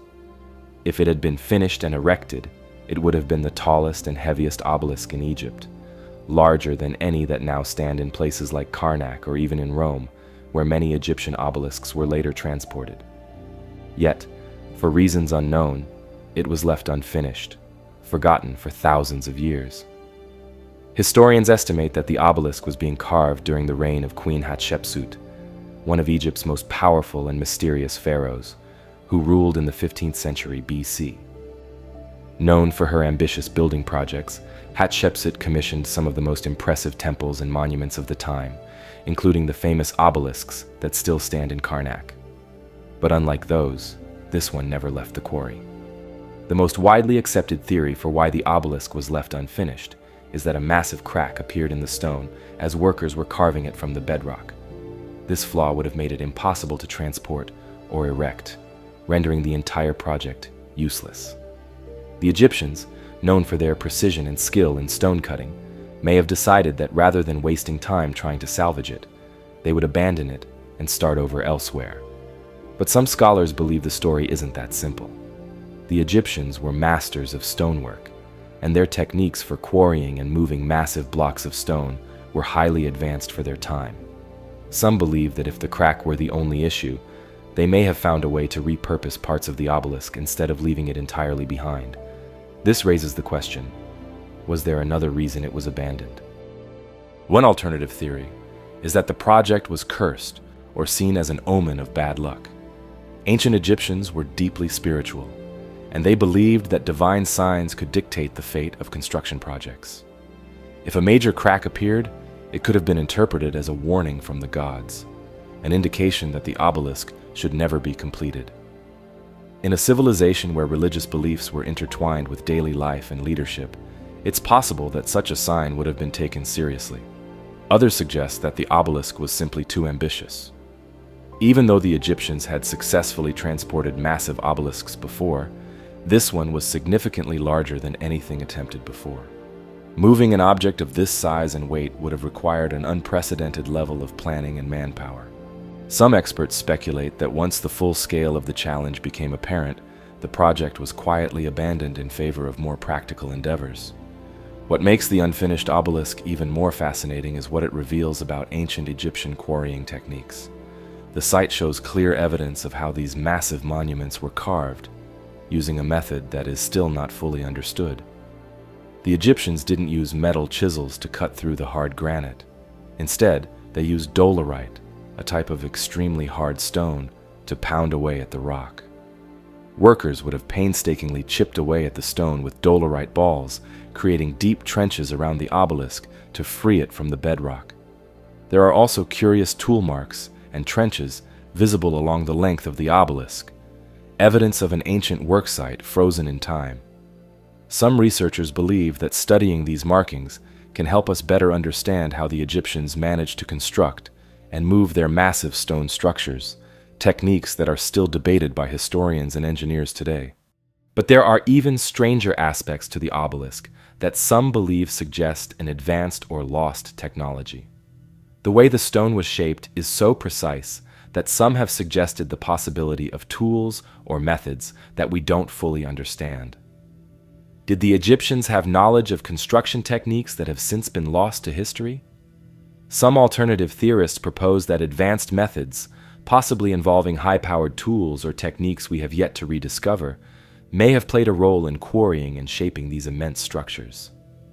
Despite mainstream explanations, the unfinished obelisk has attracted its share of alternative theories.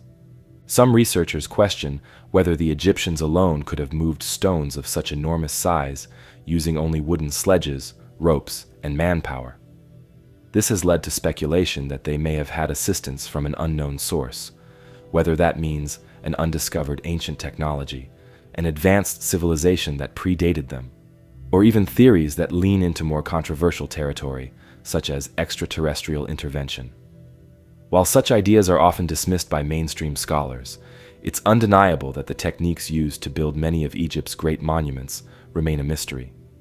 Even today, engineers debate how some of these structures were created, how blocks weighing hundreds of tons were lifted into place with primitive tools, and why so many unfinished or abandoned projects, like the unfinished obelisk, exist.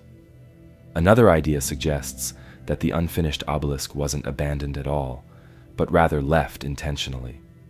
Could it have been a training ground for quarry workers? Some archaeologists believe that workers practiced on the obelisk before moving on to smaller, more manageable projects. This would explain why the site is covered in tool marks and trenches, evidence of generations of workers honing their skills. Others speculate that the obelisk's abandonment might have been due to a change in political power. If Queen Hatshepsut was overthrown, or if priorities shifted to other construction projects, the workforce may have simply been redirected elsewhere, leaving the massive monument frozen in time. Today, the unfinished obelisk of Aswan stands as a silent reminder of both the ambition and the limits of ancient civilizations. It is a site where time seems to have stopped, where visitors can still see the marks left by hands that worked on it thousands of years ago. Whether it was abandoned due to structural failure, religious superstition, or simple practicality, the obelisk offers us a rare glimpse into an ancient world, a world that was both incredibly advanced and at the same time still bound by the laws of nature. It remains one of the largest mysteries of ancient engineering, a testament to what could have been had history played out just a little differently. And yet, it is only one of many such anomalies across the world, places and objects that defy explanation, structures that hint at a deeper and perhaps forgotten past. The unfinished obelisk of Aswan remains a stark reminder of ancient engineering feats left incomplete. But what happens when an artifact is discovered not half-carved from stone, but fully inscribed with secrets we still can't decipher? From one mystery carved into rock, we move to another, one that could hold the key to a hidden treasure or perhaps something far more mysterious. The Copper Scroll, an artifact unlike any other found among the Dead Sea Scrolls, isn't a religious text, a historical record, or a prophecy. Instead, it appears to be a treasure map, etched onto metal rather than delicate parchment, listing vast hoards of gold and silver hidden in locations no one has ever successfully identified. What is this ancient document? Who wrote it? And most importantly, where is the treasure it speaks of?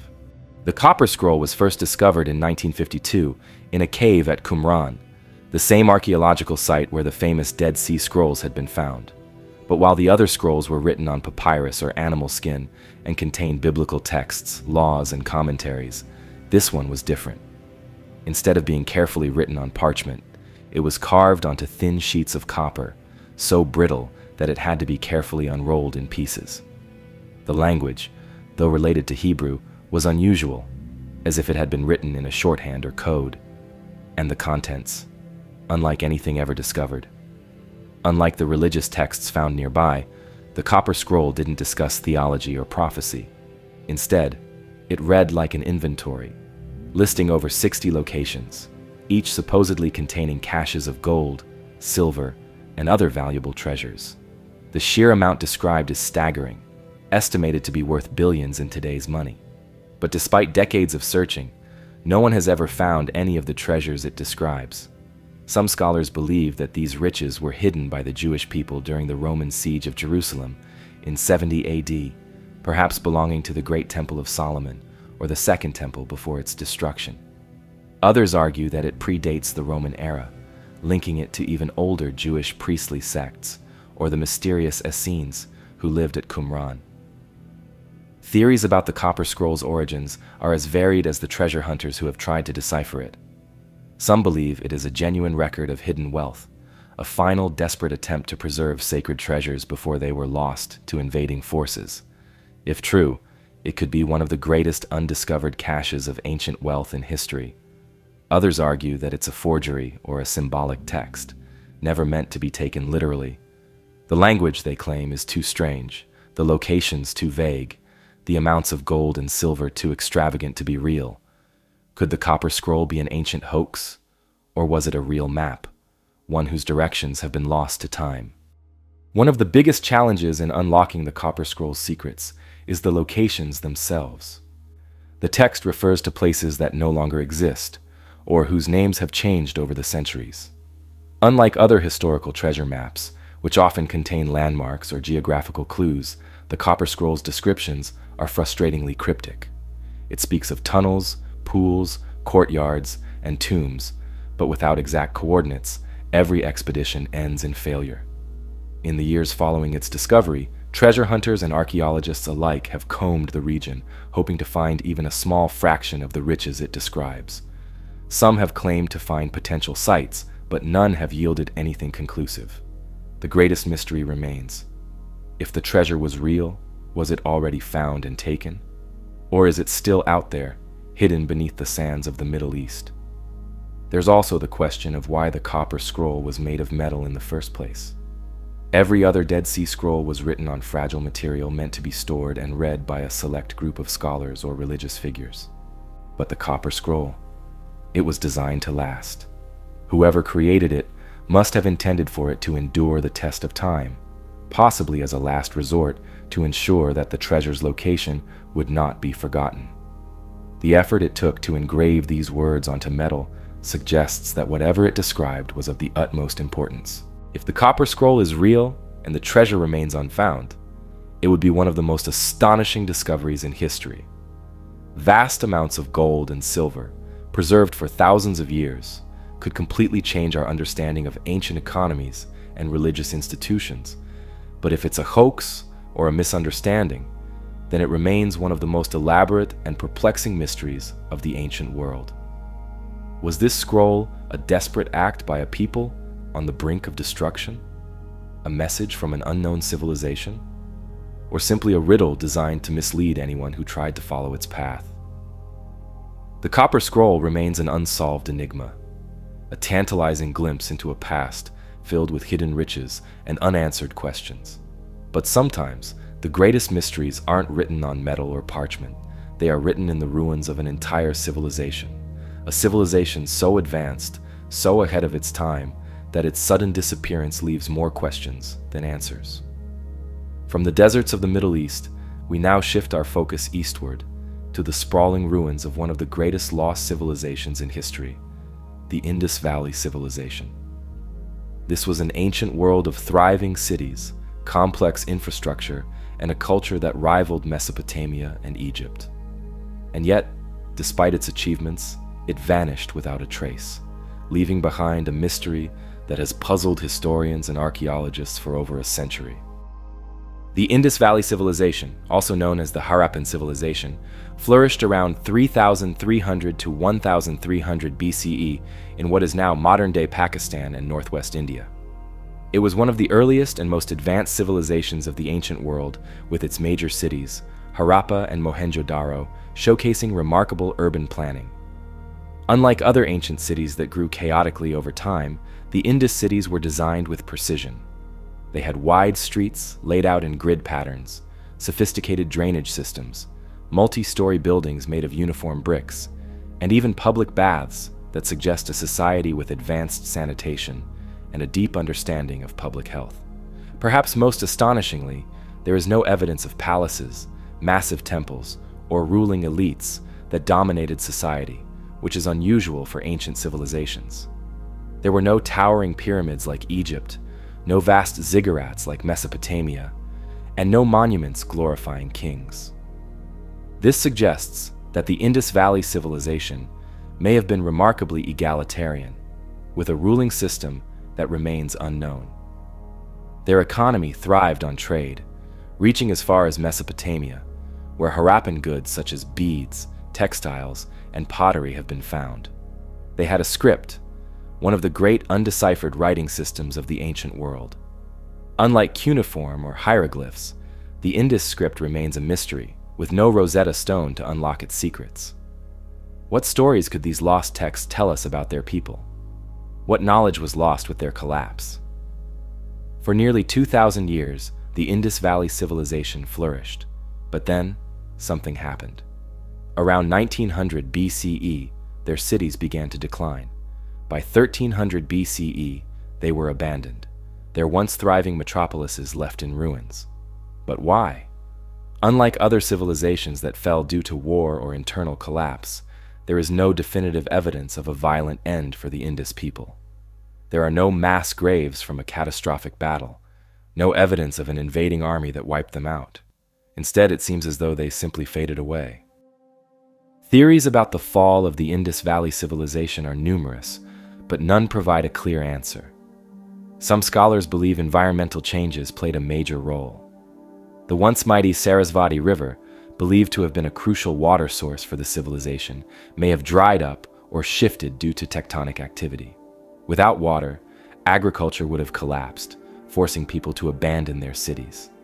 Similarly, climate change may have led to prolonged droughts, making survival increasingly difficult. There is evidence of a gradual shift towards smaller, less urbanized settlements in later years, suggesting a slow and painful decline rather than a sudden catastrophe. Another theory suggests that the civilization may have fallen victim to economic collapse.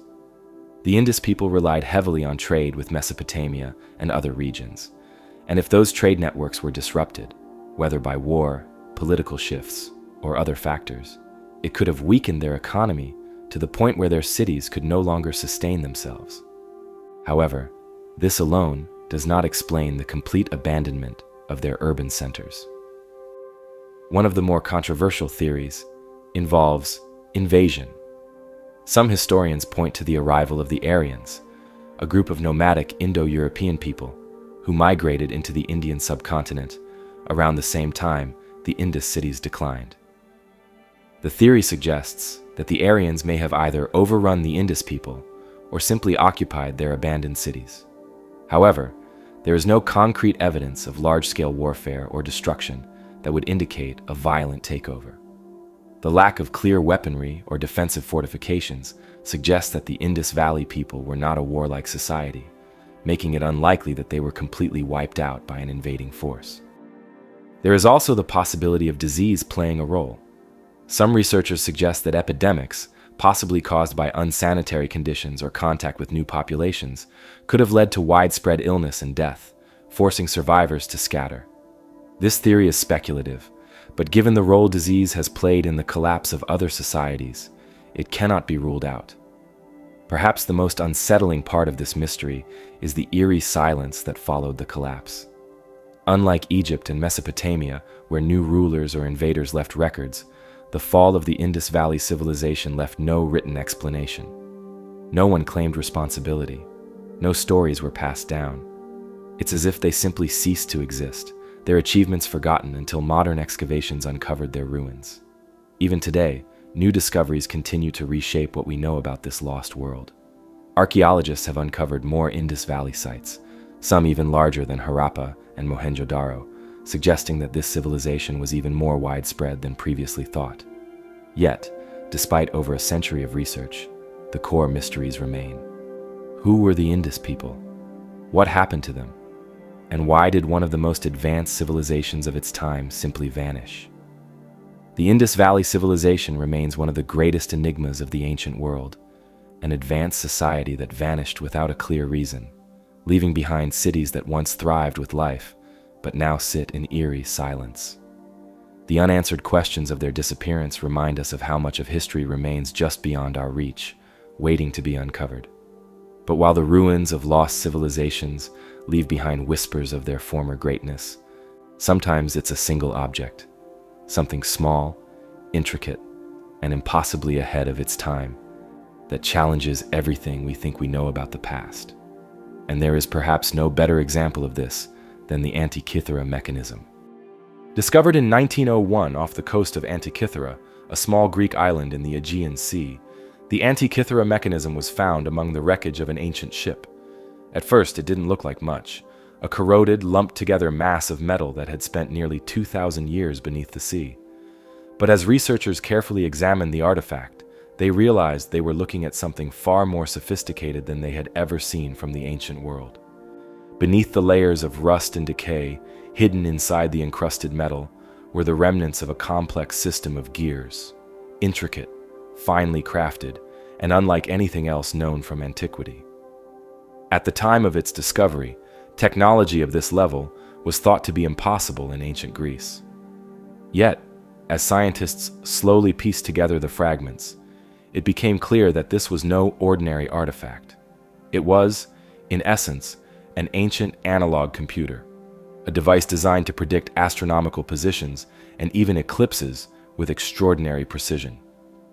The level of craftsmanship required to create such a device suggested knowledge of advanced engineering principles, ones that wouldn't officially reappear until at least 1400 years later during the Renaissance. The Antikythera Mechanism dates back to around 100 BCE, though some researchers believe it could be even older. The shipwreck that contained it likely sank between 70 and 60 BCE, carrying precious cargo from the Mediterranean to Rome. It was likely an elite treasure, possibly belonging to a wealthy Greek or Roman, or even a scientist of the era. But why was it never replicated? Why does nothing else like it exist in the historical record? Modern reconstructions of the Antikythera Mechanism suggest that it contained at least 30 bronze gears, each precisely interlocked to track the movement of celestial bodies. It could predict lunar and solar eclipses, track the phases of the moon, and even model the irregular motion of the moon, based on what we now know as Kepler's laws, centuries before Johannes Kepler even theorized them. Some researchers believe it may have also been used for tracking the Olympic Games, as ancient inscriptions suggest it kept track of a 4-year cycle. This means that whoever designed it had an astonishing understanding of astronomy and mathematics, far beyond what historians believed ancient civilizations were capable of. Theories about the device's origins have led to endless debate. Some suggest that it was created by a lost genius, perhaps even the work of the famed mathematician Archimedes, whose knowledge of mechanics was centuries ahead of his time.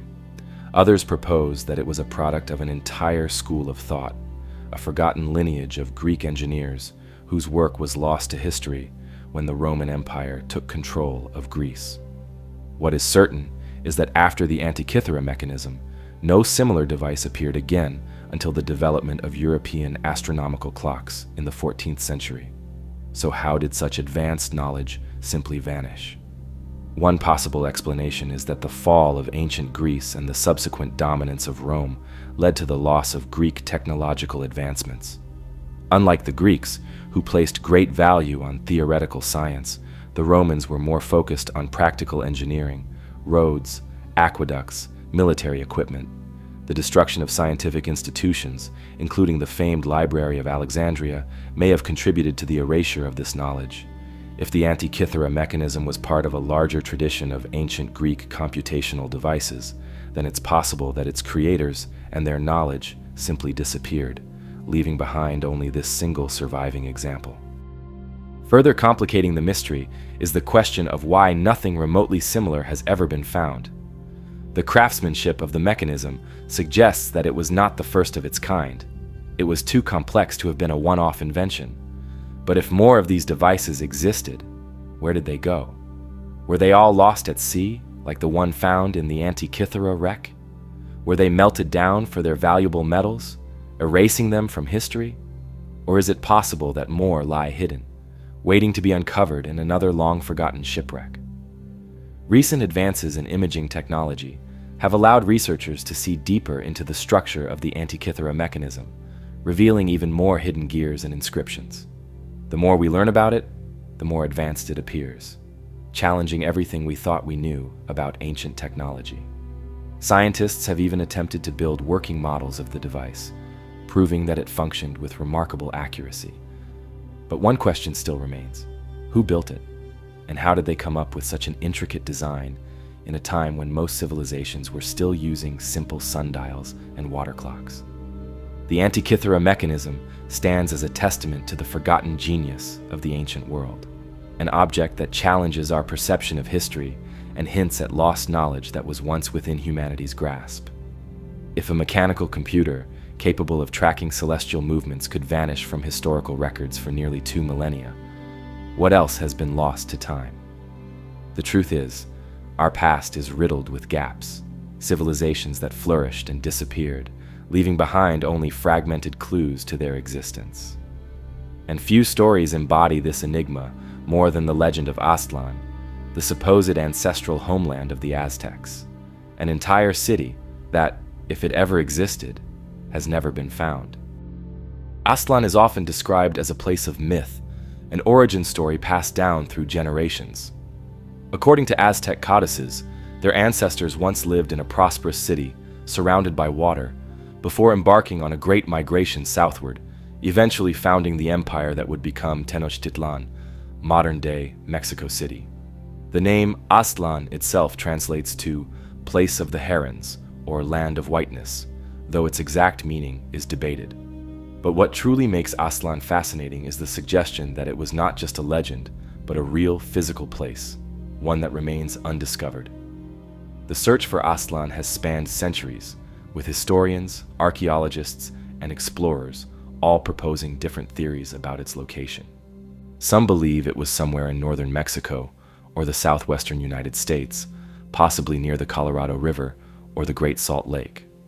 Others suggest it could have been an island city in the Gulf of California, or even a now submerged settlement in the Caribbean. But despite these theories, no definitive ruins or artifacts have ever been linked to Aztlan. One of the most compelling theories is that Aztlan may have been located in present-day western Mexico, where several ancient cities flourished before the rise of the Aztec Empire. Some researchers point to the ruins of La Quemada, a mysterious fortress-like city in the state of Zacatecas, as a possible candidate. La Quemada is known for its defensive walls and massive stone structures, unlike anything else in the region. Could this have been the last remnant of Aztlan, abandoned as the Aztecs moved southward? While intriguing, there is no direct evidence connecting La Quemada to the Aztec migration. Another possibility is that Aztlan was not a single city, but a larger cultural hub, perhaps a confederation of tribes that gradually dispersed. The ancient Hohokam civilization of Arizona, known for their impressive canal systems, has been suggested as a potential link. Their advanced irrigation techniques and sudden decline bear similarities to other vanished civilizations, leading some to speculate that remnants of Aztlan's people could have settled there before fading into obscurity. Then, there is the theory that Aztlan now lies beneath the ocean. Some researchers have drawn parallels between the legend of Aztlan and other lost lands, such as Doggerland in Europe or the sunken ruins off the coast of Cuba.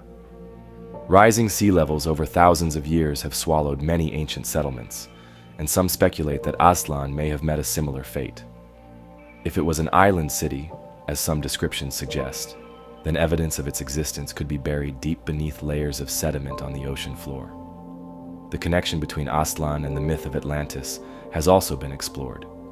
While there is no direct link between the two, both are described as great civilizations that were lost to time. Some fringe theories even suggest that Aztlan may have been part of a larger global network of ancient cultures that predate known history. However, mainstream archaeology has yet to find any substantial proof to support these claims. Despite the lack of concrete evidence, the legend of Aztlan continues to captivate researchers and storytellers alike.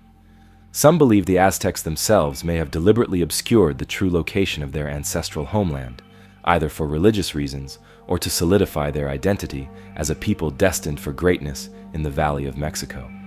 After all, many cultures have origin myths that mix historical events with allegory, blurring the line between fact and fiction. So, does Aztlan truly exist? Or is it simply a symbolic tale, a way for the Aztecs to frame their past? The answer may never be fully known. But what is undeniable is the impact that the mystery has had on history. The search for Aztlan is not just about finding a lost city. It is about understanding the migrations, evolutions, and disappearances of entire civilizations. It is a reminder that history is never as complete as we think, and that beneath the surface of what we know, there are always more secrets waiting to be uncovered. But if history has taught us anything, it's that some of the most incredible feats of the ancient world weren't lost beneath the waves or erased by time. Some remain in plain sight, challenging our understanding of what was once possible. And few places embody this more than the Kailasa temple in India, an architectural marvel so precise, so seemingly impossible, that it raises more questions than answers. Located in the Ellora caves of Maharashtra, India, the Kailasa temple is unlike anything else on Earth. At first glance, it appears to be just another grand temple, one of many found across India. But when you look closer, you realize there is something extraordinary about it. This temple wasn't built in the traditional sense. It wasn't assembled stone by stone, like the pyramids or other monumental structures of the ancient world. Instead, it was carved directly out of a single massive rock face. This feat alone is astonishing. To create the Kailasa temple, builders had to remove an estimated 200,000 tons of solid basalt rock, carving downward from the top of the mountain rather than constructing from the ground up. This method of excavation, known as vertical excavation, is almost unheard of in ancient architecture. Unlike other temples, which required scaffolding, bricklaying, and centuries of labor, the Kailasa temple was essentially revealed by cutting away the mountain around it. But how was this achieved? And why does no other temple quite match its complexity? Dating the construction of Kailasa is difficult, but most scholars believe it was built during the reign of King Krishna I of the Rashtrakuta dynasty in the 8th century CE. The temple is dedicated to Lord Shiva, one of the principal deities in Hinduism, and is meant to represent Mount Kailash, the mythical abode of Shiva. But despite this attribution, there are no surviving records detailing how it was built or who designed it. Theories about its construction range from the practical to the mysterious. Some scholars argue that skilled artisans, using rudimentary tools like chisels and hammers, slowly chipped away at the rock over decades, carefully shaping intricate pillars, staircases, and ornate sculptures. But skeptics point out that if the temple was truly built in just 18 to 20 years, as some believe, then thousands of tons of rock would have needed to be removed every single day, a task that seems nearly impossible given the tools available at the time. This has led some to propose alternative theories. Some suggest that more advanced technology was used, perhaps lost knowledge or techniques that we simply do not understand today. Others have speculated that the temple may be far older than we think, built over multiple generations and only later attributed to the Rashtrakuta dynasty. One of the most controversial theories, often dismissed by mainstream historians, is that the temple is evidence of an ancient civilization with knowledge of precision engineering techniques that have since been lost. The Kailasa temple's symmetry, its impossibly smooth walls, and the precision of its carvings have led some to compare it to other unexplained architectural wonders such as Machu Picchu or the pyramids of Egypt. Could there have been an advanced civilization in ancient India capable of achieving feats of engineering far beyond what we assume was possible? Then there is the question of why the temple was built this way in the first place. Most temples in India were constructed using conventional methods. Why take on the nearly impossible challenge of carving an entire temple from a single rock? Some researchers believe the answer lies in religious symbolism. In Hindu tradition, Mount Kailash is believed to be an unmovable, eternal structure, much like the temple itself. By carving the temple directly from the mountain, the builders may have sought to create something that would last forever, an earthly representation of the divine. Interestingly, Kailasa is not the only example of rock-cut architecture in the Ellora caves. The site is home to over 100 caves, temples, and monasteries, many of which date back thousands of years and belong to multiple religious traditions, including Hinduism, Buddhism, and Jainism. However, none of them come close to the scale and complexity of Kailasa. Despite its undeniable grandeur, the temple remains something of an enigma. How was it completed so quickly? Why do we have so few records of its construction? And why does it stand alone, with no other known structures matching its technique or ambition? For now, the Kailasa temple remains one of the greatest unsolved mysteries of ancient India, a structure so elaborate, so seemingly impossible, that it continues to inspire wonder and debate among historians, engineers, and visitors alike. But not all ancient marvels have withstood the test of time. Some of the greatest achievements of early civilization were lost forever, their secrets buried beneath the weight of history, and no loss is more infamous than that of the Library of Alexandria. The very name conjures images of endless scrolls, vast halls filled with the knowledge of the ancient world, and a beacon of learning that stood unrivaled in its time. It was not just a library, it was the greatest repository of human knowledge ever assembled in the ancient world. The library was said to house hundreds of thousands of texts, containing everything from history and science to medicine, mathematics, and astronomy. But despite its legendary status, today, not a single book, scroll, or fragment remains. The Library of Alexandria was destroyed, its contents lost forever. But how did this happen? And perhaps more importantly, what knowledge did we lose with it? The origins of the library trace back to the 3rd century BCE, when Egypt was ruled by the Ptolemies, the Greek dynasty established after the death of Alexander the Great. Ptolemy I and his son Ptolemy II sought to make Alexandria the intellectual and cultural capital of the world. To do this, they built the Mausion, a great center of learning, which included lecture halls, laboratories, gardens, and, at its heart, the Great Library. Scholars and scribes from all over the known world were invited to Alexandria. The library's goal was ambitious: to collect every written work in existence. Ships docking at Alexandria's port were searched for scrolls and manuscripts, which were then copied before being returned to their owners, or in some cases, kept outright. It is said that the Ptolemies even sent envoys far and wide to acquire texts, purchasing entire private collections and translating foreign works into Greek. Among its vast holdings, the library is believed to have contained texts from ancient Egypt, Mesopotamia, Greece, India, and beyond. It may have held lost works of great thinkers such as Aristotle, Socrates, and Pythagoras. Some historians believe it could have even contained records of civilizations long forgotten, their stories erased when the library fell. But how exactly did it fall? The destruction of the Library of Alexandria is one of history's great unsolved mysteries. There is no single recorded event detailing what happened to the library. Instead, there are several conflicting accounts, each pointing to a different cause, and none offering definitive proof. One of the earliest theories is that Julius Caesar himself was responsible. In 48 BCE, during his campaign in Egypt, Caesar found himself in conflict with forces loyal to Cleopatra's brother, Ptolemy XIII. As part of his military strategy, Caesar ordered the burning of ships in Alexandria's harbor. The fire spread rapidly, and according to some accounts, it reached the library, consuming thousands of irreplaceable scrolls in the process. However, not all historians agree on this version of events. Some believe that while parts of the library may have been damaged, it likely survived in some form. Another theory places the blame on Emperor Aurelian in the 3rd century CE.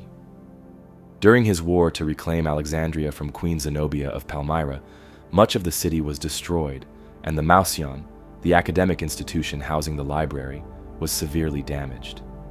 If any part of the library had survived Caesar's fire, it may have been lost during this conflict.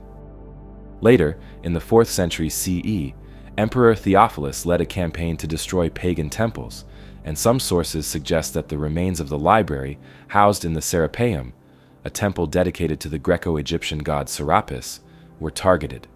If this is true, then what remained of the library's knowledge may have been lost during this period of religious upheaval. Finally, in 642 CE, when the Muslim armies of Caliph Umar conquered Egypt, some sources claim that the library's remaining texts were burned.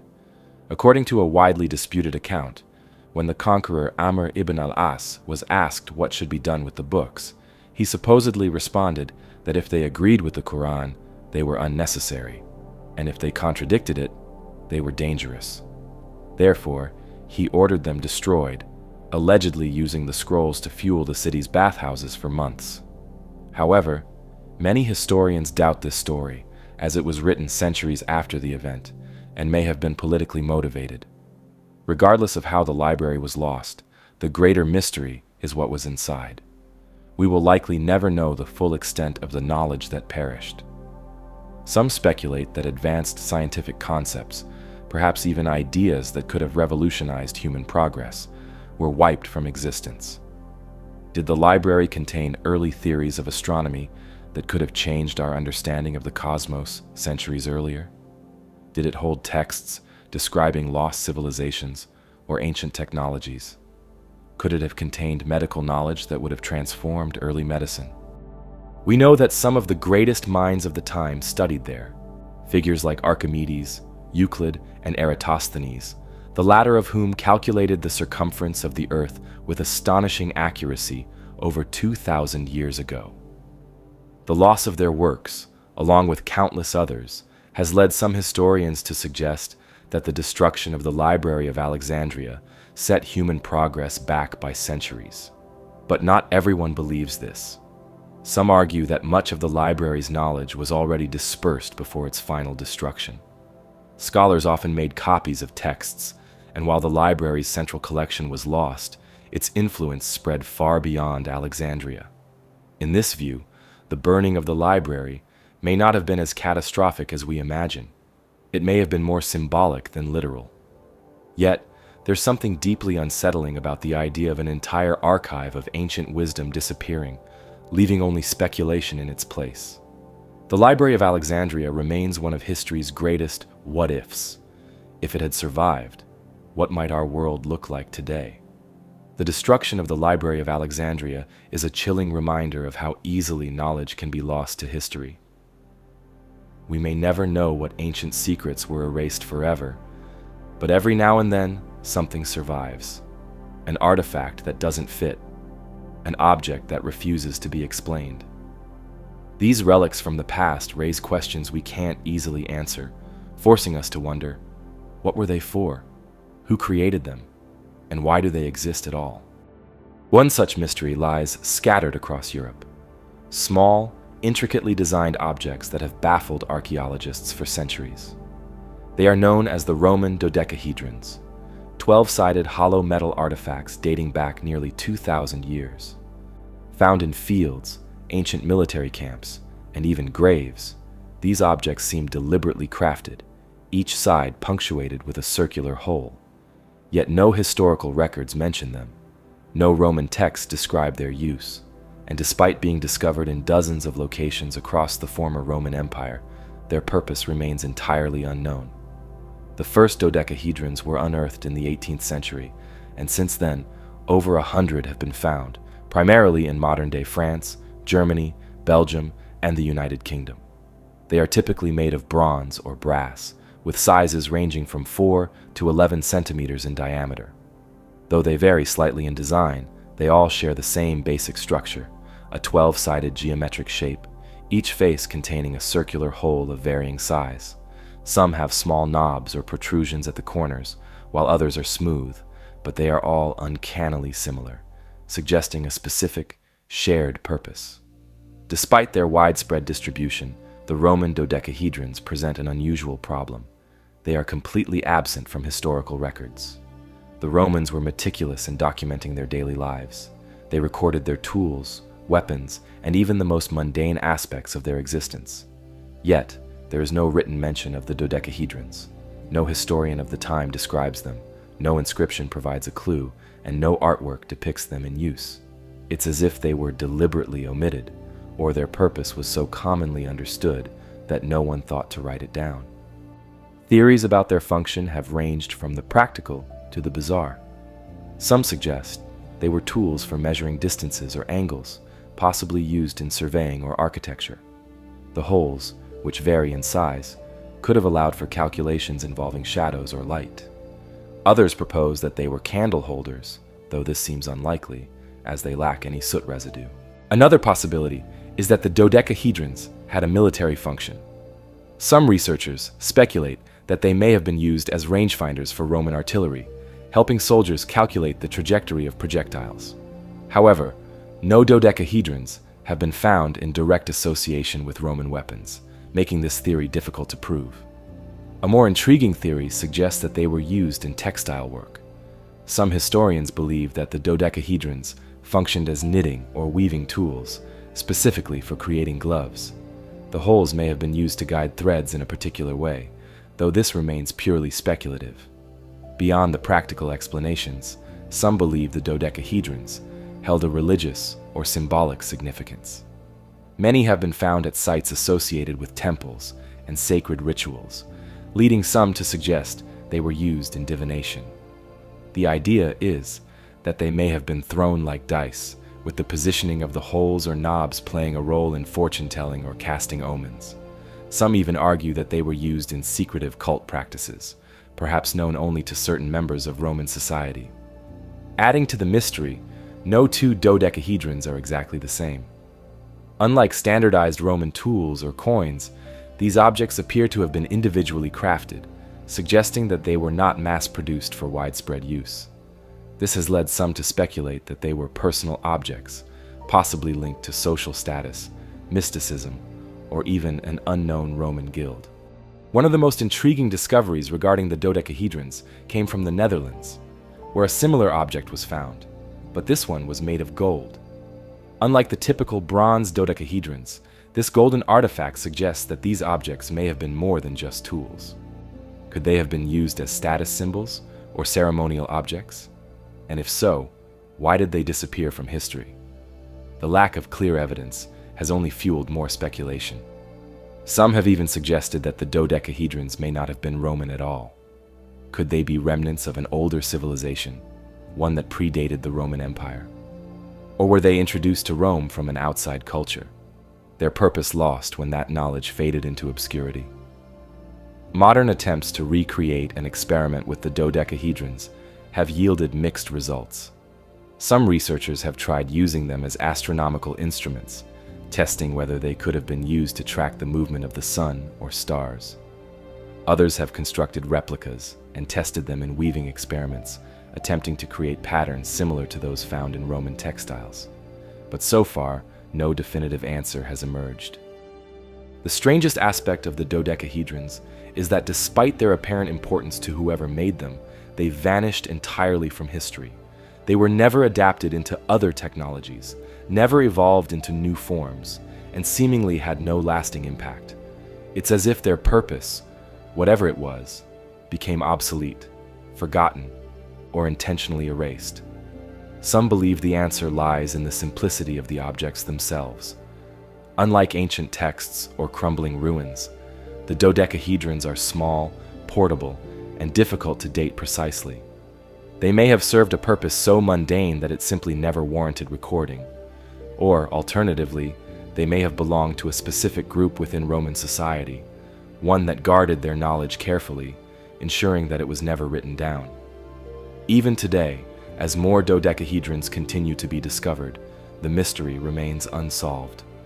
Archaeologists, historians, and curious researchers continue to debate their origin and function, but the truth remains elusive. Were they tools, religious artifacts, or something entirely unexpected? Whatever the answer, the Roman dodecahedrons stand as a reminder of how much we still don't know about the past. And they are not alone. History is filled with strange objects that seem out of place, artifacts that defy explanation, hinting at lost knowledge and forgotten civilizations. And as we move forward, we uncover another enigma, one that takes us deep into the desert, where a collection of ancient scrolls, written in a mysterious script, holds secrets that have puzzled scholars for decades. Up next, we explore the mystery of the Dead Sea Scrolls. Discovered in the mid-20th century, these ancient texts have fascinated scholars and historians for decades. They are among the most significant archaeological finds in history, yet they hold as many secrets as they do answers. Who wrote them? Why were they hidden away in the caves near the Dead Sea? And do they contain lost knowledge that could change our understanding of the past? The story begins in 1947, in the arid desert of what is now the West Bank. A young Bedouin shepherd, searching for a stray goat, stumbled upon a cave nestled in the cliffs near the ruins of Qumran. Inside, he found a collection of clay jars, some of which contained ancient scrolls wrapped in linen. Not realizing their significance, he and his companions sold a few of the scrolls to local antique dealers. It wasn't until scholars examined them that they realized what had been found. Manuscripts dating back over 2,000 years, possibly the oldest surviving biblical texts in existence. The discovery sent shockwaves through the academic world, and soon archaeologists descended on Qumran, eager to uncover more.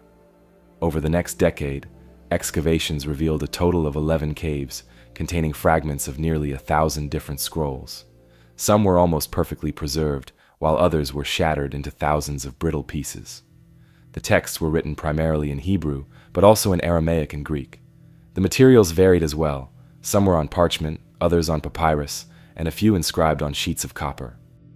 What made the Dead Sea Scrolls so important was their content. Many of the manuscripts contained versions of books from the Hebrew Bible, some almost identical to modern texts, while others had slight but intriguing variations. Some scrolls included texts that had never been seen before, accounts of apocalyptic visions, obscure prophecies, and descriptions of long-lost religious rituals. Others detailed the rules and beliefs of a mysterious Jewish sect, possibly the Essenes, a group that lived in isolation near Qumran. The discovery raised immediate questions. Who wrote these scrolls, and why were they hidden away in the desert? One prevailing theory is that the Essenes, a Jewish sect that rejected mainstream society, created them. The Essenes were known for their strict religious practices, communal lifestyle, and apocalyptic beliefs. Some scholars believe they saw themselves as the true keepers of the faith, preserving their interpretations of Scripture as tensions in Judea escalated under Roman rule. It's possible that when conflict arose, particularly during the Jewish revolt against Rome in the 1st century CE, the Essenes hid their sacred texts in caves, hoping to return for them later. But if that was the case, they never did. The scrolls remained untouched for nearly 2,000 years, buried in the desert, waiting to be rediscovered. Not all scholars agree with this theory. Some believe the scrolls came from multiple sources, perhaps even the Great Temple in Jerusalem, smuggled away for safekeeping before its destruction in 70 CE. Others argue that they were part of a wider collection of religious texts, representing a broader spectrum of Jewish beliefs at the time. The lack of definitive proof means that the true origins of the Dead Sea Scrolls remain unknown. Beyond their religious significance, the scrolls contain some strange and unsettling passages. Among them are apocalyptic writings, describing cosmic battles between the forces of light and darkness. There are prophecies of a coming messianic figure, predictions of the end of days, and cryptic descriptions of divine beings interacting with humanity. Some researchers believe these texts offer a glimpse into the beliefs of early Jewish mysticism, ideas that would later influence Christianity and other religious traditions. Then there's the Copper Scroll, one of the most intriguing discoveries among the collection. Unlike the others, which were written on parchment or papyrus, the Copper Scroll was inscribed on thin sheets of metal. Its content is unlike anything else in the Dead Sea Scrolls. It appears to be a treasure map. The text lists a series of locations where vast amounts of gold and silver are supposedly buried, hidden away in the Judean wilderness. Some believe this treasure belonged to the Second Temple in Jerusalem, stashed away before its destruction by the Romans. But despite numerous attempts to locate it, no such treasure has ever been found. What makes the Dead Sea Scrolls so compelling is that they exist in a space between history and mystery. They are undeniably real, yet they contain elements of the unknown, fragments of beliefs, warnings, and stories from a time long past. They challenge our understanding of ancient religions, hinting at ideas that may have been lost or suppressed over time. Even now, as researchers continue to study the scrolls, new revelations occasionally emerge. In 2021, archaeologists uncovered additional fragments of biblical texts in a cave near Qumran, the first new discoveries in over half a century. The search is far from over, and as technology improves, we may one day uncover even more hidden knowledge locked within these ancient writings. For now, the Dead Sea Scrolls remain one of the greatest historical mysteries ever unearthed.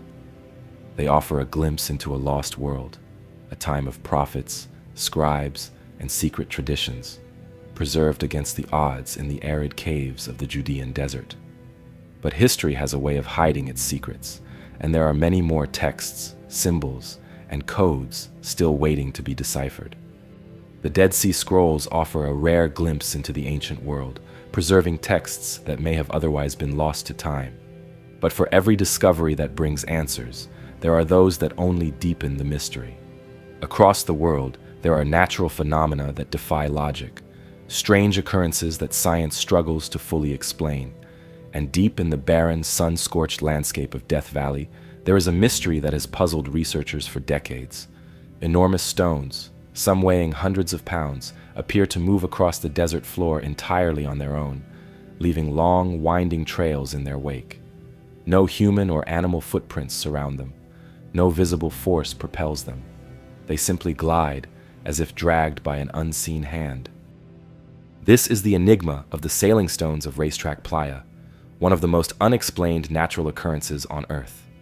Located in a remote stretch of Death Valley National Park, Racetrack Playa is an ancient lakebed, a vast, flat expanse of cracked earth stretching for miles in every direction. It's an otherworldly place, lifeless and silent, where the air shimmers in the relentless heat. But scattered across its dry, hardened surface are dozens of massive stones, some as small as a football, others weighing upwards of 700 pounds. Each one has a distinct trail behind it, as if it had been dragged through the dirt by an unseen force. Some trails are straight, others curve or zigzag unpredictably. Some stones have even flipped over mid-journey, yet the mystery remains the same. There is no apparent reason for their movement. For decades, scientists, geologists, and curious travelers have tried to unravel the mystery. The stones don't move frequently. Many have remained in place for years before shifting again. There are no recorded sightings of the stones in motion. Early theories proposed everything from gravitational anomalies to underground tremors, but none quite fit the evidence. There was no clear pattern, and no known natural force could account for such large rocks moving across a flat, solid surface. Some speculated that strong winds could push them, but with their weight, even Death Valley's powerful gusts seemed insufficient to explain their movement. Others suggested that rain, rare as it is in the desert, could create a slick surface, allowing the rocks to slide. Yet, without consistent documentation, the mystery persisted. Over the years, the sailing stones have drawn their fair share of wild theories. Some claimed extraterrestrial intervention, linking the phenomenon to the many UFO sightings reported in the desert. Others turned to the supernatural, suggesting that the stones were possessed, moved by spirits or forces beyond human comprehension. Still, these explanations lacked any real evidence. The stones weren't just randomly placed, they followed distinct paths, suggesting a consistent yet unexplained process at work. The most eerie part? Some trails would abruptly stop, as if the rock had lifted off the ground entirely, before settling in a new location.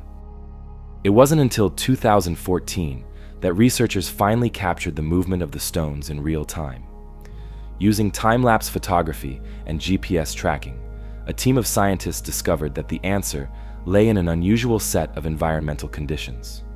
During winter nights, a thin layer of water from rare rainfall would freeze into a sheet of ice, trapping the rocks in place. As the sun rose and the ice began to melt, the thin, fragmented sheets would break apart and slide across the playa, dragging the rocks with them. This movement was slow, almost imperceptible to the human eye, but over time, it created the long trails that had mystified people for decades. While this discovery provided a plausible scientific explanation, the mystery still lingers in many ways.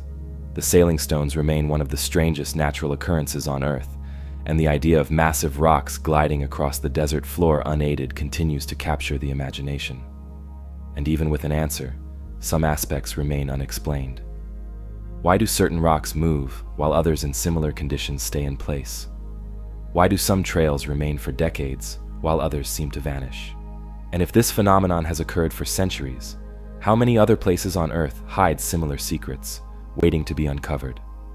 From ancient texts hidden in desert caves to stones that seemingly move of their own accord, the mysteries of our world remind us of how much we still don't understand. But our next story takes us far from the heat of Death Valley and into a place even more mysterious, one that has remained hidden beneath the sands of Egypt for thousands of years. This is the Lost Labyrinth of Egypt, a structure described in ancient texts as more wondrous than the pyramids themselves, yet no one has ever found it. Could this be one of history's greatest lost treasures? Let's dive into the mystery. The Lost Labyrinth of Egypt is a story of vanished wonders, a structure described as grander than the pyramids themselves, yet lost to time. But Egypt is no stranger to buried secrets. Beneath its golden sands, archaeologists continue to uncover relics that defy explanation. Some are temples, some are tombs, and some hold things that have never been seen before. In the vast necropolis of Saqqara, where the sands hold the echoes of Egypt's most ancient past, one discovery stood out among the rest: a massive black sarcophagus, unlike any before it. But when archaeologists finally opened it, what they found inside raised more questions than answers. This is the mystery of the Saqqara tomb of the unknown animal. Saqqara, home to the Step Pyramid of Djoser, is one of Egypt's most important archaeological sites. It was used as a burial ground for over 3,000 years, serving as the final resting place for pharaohs, nobles, and sacred animals. But in 2018, a team of Egyptian archaeologists made a discovery that baffled even the most experienced researchers. Buried deep beneath the sand was an enormous stone sarcophagus, measuring nearly 9 feet long and weighing several tons. What made it unusual was not just its size, but its deep black color, carved from solid granite. It had remained sealed for thousands of years, untouched since the time of ancient Egypt. Opening it was no easy task. Unlike most sarcophagi, which had been looted in antiquity, this one was completely intact. The lid alone weighed nearly 30 tons. As workers carefully lifted it, the stale air of an ancient tomb escaped into the modern world for the first time in millennia. But what they found inside wasn't a pharaoh, a high priest, or even a noble. Inside the black sarcophagus were the skeletal remains of a creature that no one expected. It was not human. It was not a known sacred animal like a bull, falcon, or cat, creatures often mummified in ancient Egypt. Instead, the remains belonged to something unknown, something never before recorded in Egyptian tombs. The bones suggested a creature of unusual size, something large and powerful, but its species could not be immediately identified. The discovery sent shockwaves through the archaeological community. Egyptologists were left to speculate: what kind of animal was important enough to be buried in such a massive, ornate sarcophagus? Some theorized that it could have been an abnormally large feline, perhaps a lion, given their occasional sacred status in ancient Egyptian culture. Others wondered if it could have been an extinct species, one that once roamed the Nile's banks, but vanished long before modern records began. But there were even stranger theories. Some researchers speculated that this might not be an animal at all, at least not in the way we understand them. Ancient Egyptian mythology is filled with hybrid creatures, gods that took the forms of part human, part beast. Anubis, the jackal-headed god of the afterlife. Sekhmet, the lion-headed warrior goddess. Could this sarcophagus have contained something more symbolic than literal? Was it an offering to the gods, a representation of a divine beast? Or was it something else entirely? Something deliberately hidden from history? Adding to the mystery was the nature of the burial itself. Unlike other animal burials, which were often accompanied by elaborate inscriptions or offerings, this tomb was shockingly plain. No hieroglyphs, no carvings, no markings to indicate who or what was buried inside. It was as if the very identity of the creature had been erased or deliberately left unknown. DNA analysis was ordered to determine the animal's species, but the results were not immediately conclusive. Some evidence suggested it might have been a giant feline, possibly a lion, though it was unlike any known specimens found before. But even if that was the case, why was it buried in such a grand sarcophagus? No other lion had been given such a tomb. Was this a particularly revered creature, or did it hold some deeper significance? The black sarcophagus itself also raised questions. Its massive size and weight suggested that it had been sealed with extreme effort, almost as if whatever was inside was meant to stay there. This led to more fantastical theories. Was this a cursed burial, meant to contain something dangerous? Ancient Egyptians were known to take extraordinary measures to protect the dead, But what if this was meant to keep something locked away? The mystery of the Saqqara tomb of the unknown animal remains one of Egypt's most bizarre discoveries. While scientific analysis has provided some insights, many questions are still unanswered. What exactly was this creature? Why was it buried in such an unusual manner? And what, if anything, were the ancient Egyptians trying to hide? The ancient world is filled with lost cities, hidden tombs, and forgotten civilizations, some recorded in myth, others erased entirely by time. Egypt's lost labyrinth is just one of the many unexplained structures that challenge our understanding of the past. But far away from the deserts of North Africa, deep in the Pacific, lies another mystery, one that defies explanation. A city built on water, a fortress of towering basalt columns, seemingly impossible for an ancient civilization to construct. A place so mysterious that it has been called the Venice of the Pacific and the eighth wonder of the world. This is Nan Madol, one of the strangest and most isolated ruins on Earth. Off the coast of the small island of Pohnpei, in the Federated States of Micronesia, lies a network of over 90 artificial islets, each connected by an intricate system of canals. It is a city unlike any other in the ancient world. Massive stone structures rising from the water, built on a foundation of black volcanic rock. Walls of hexagonal basalt columns, some weighing up to 50 tons, form towering fortresses overgrown with tropical vegetation. What makes Nan Madol so mysterious is not just its design, but the sheer impossibility of its construction. These enormous basalt blocks, stacked with incredible precision, were transported and assembled in a way that modern engineers still struggle to understand. There is no known quarry on Pohnpei that could have supplied these stones, and no evidence of the tools or technology needed to move them. The city was built on coral reefs, with no natural landmass to support such a structure. And yet, the ruins remain, a testament to an unknown civilization's ambition and skill. The local legends surrounding Nan Madol only add to its mystery. According to the oral history of Pohnpei, the city was not built by human hands alone. Instead, it was constructed by powerful sorcerers who used magic to levitate the stones into place.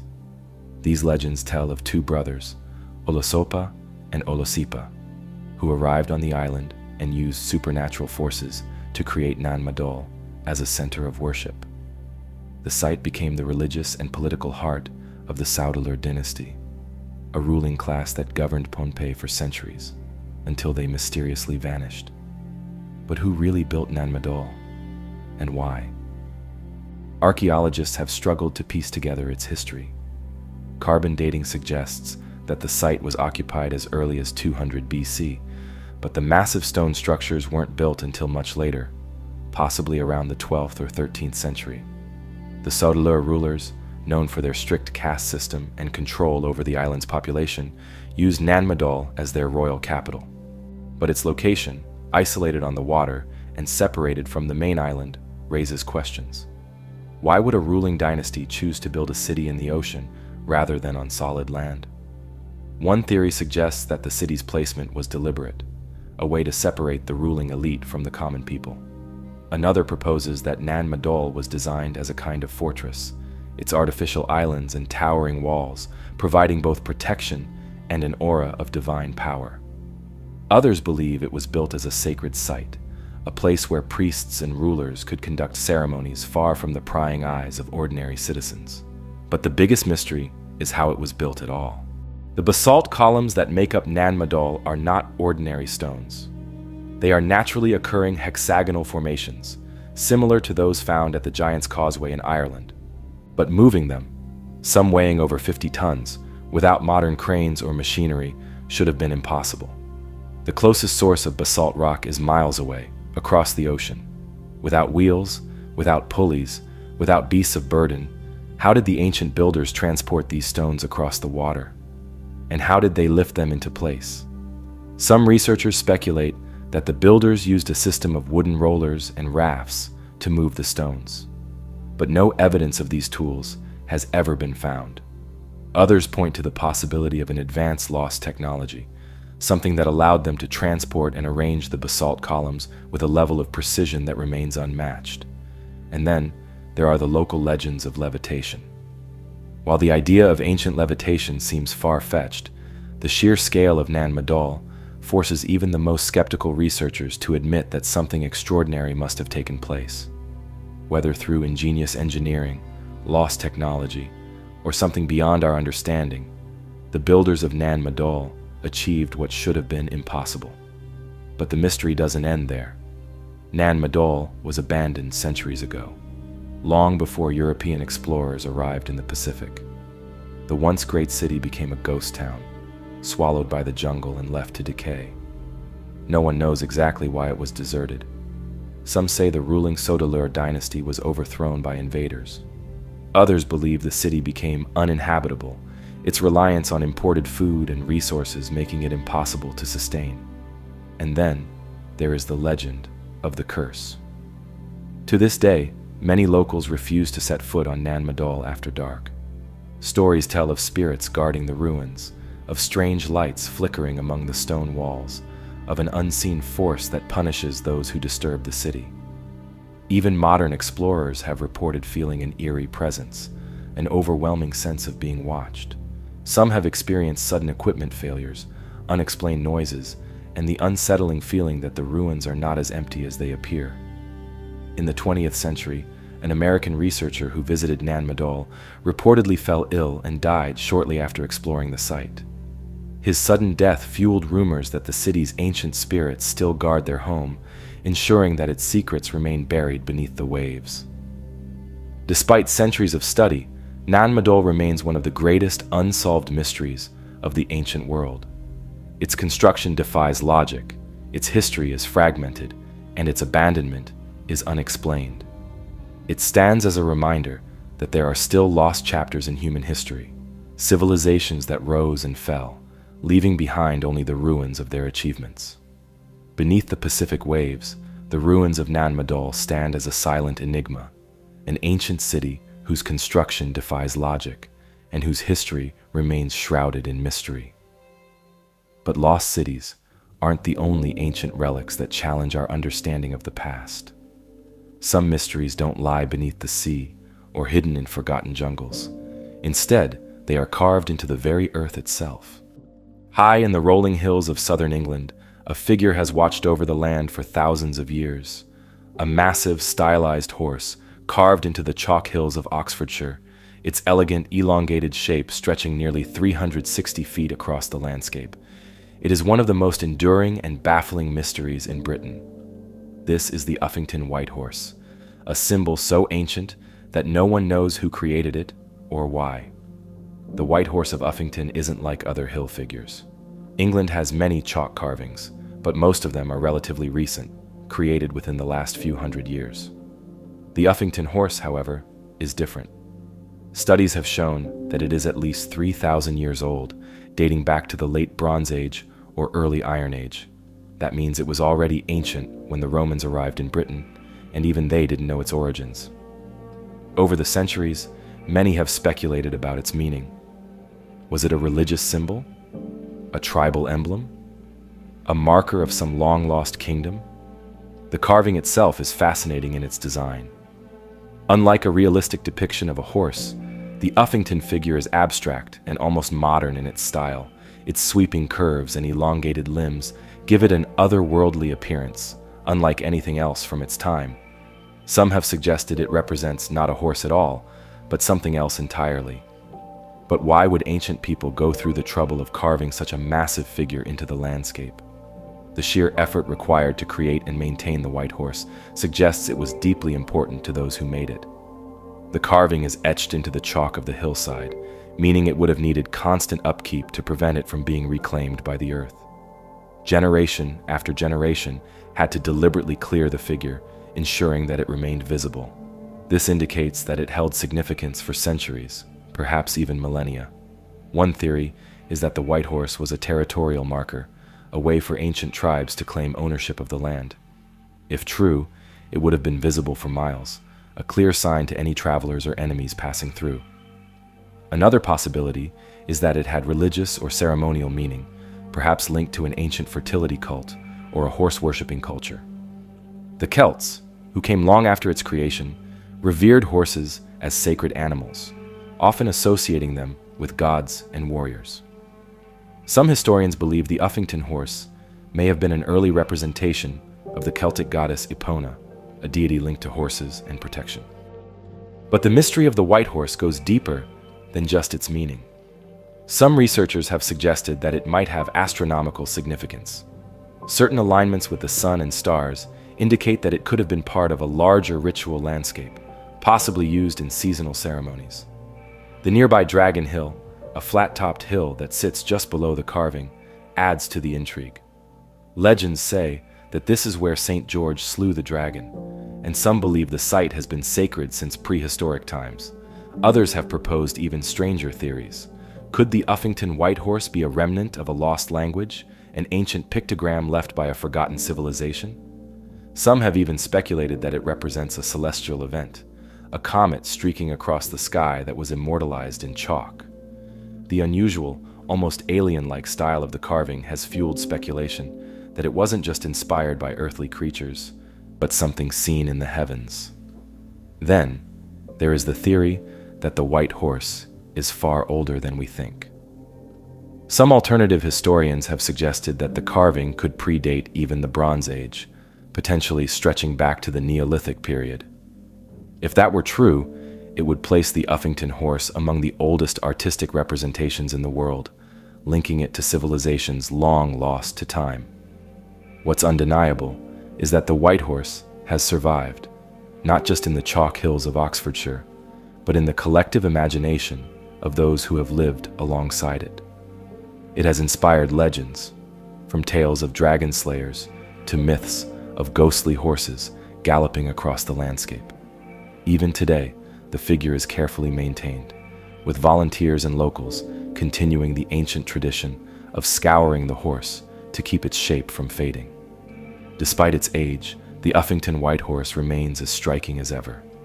Whether it was a religious icon, a tribal symbol, or something else entirely, its creators left behind no written records, only a massive, haunting image carved into the land itself. And while its true origins may never be fully known, the white horse continues to stare out over the hills, just as it has for thousands of years. The ancient world is filled with lost cities and forgotten structures, many of which remain shrouded in mystery.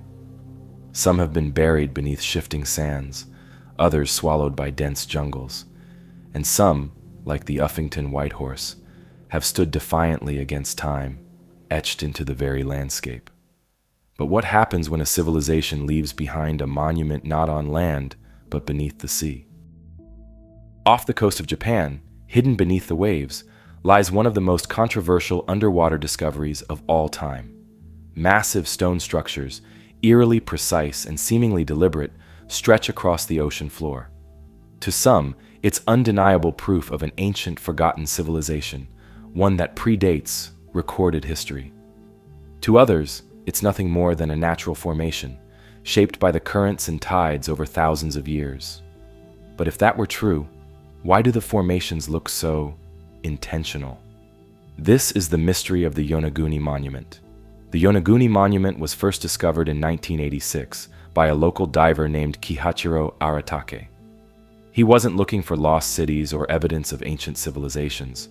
He was simply searching for a new diving spot near Yonaguni, one of the Ryukyu Islands in Japan. As he swam deeper, he came across something that shouldn't have been there. A massive, multi-leveled structure loomed before him, its edges sharp, its surfaces eerily smooth.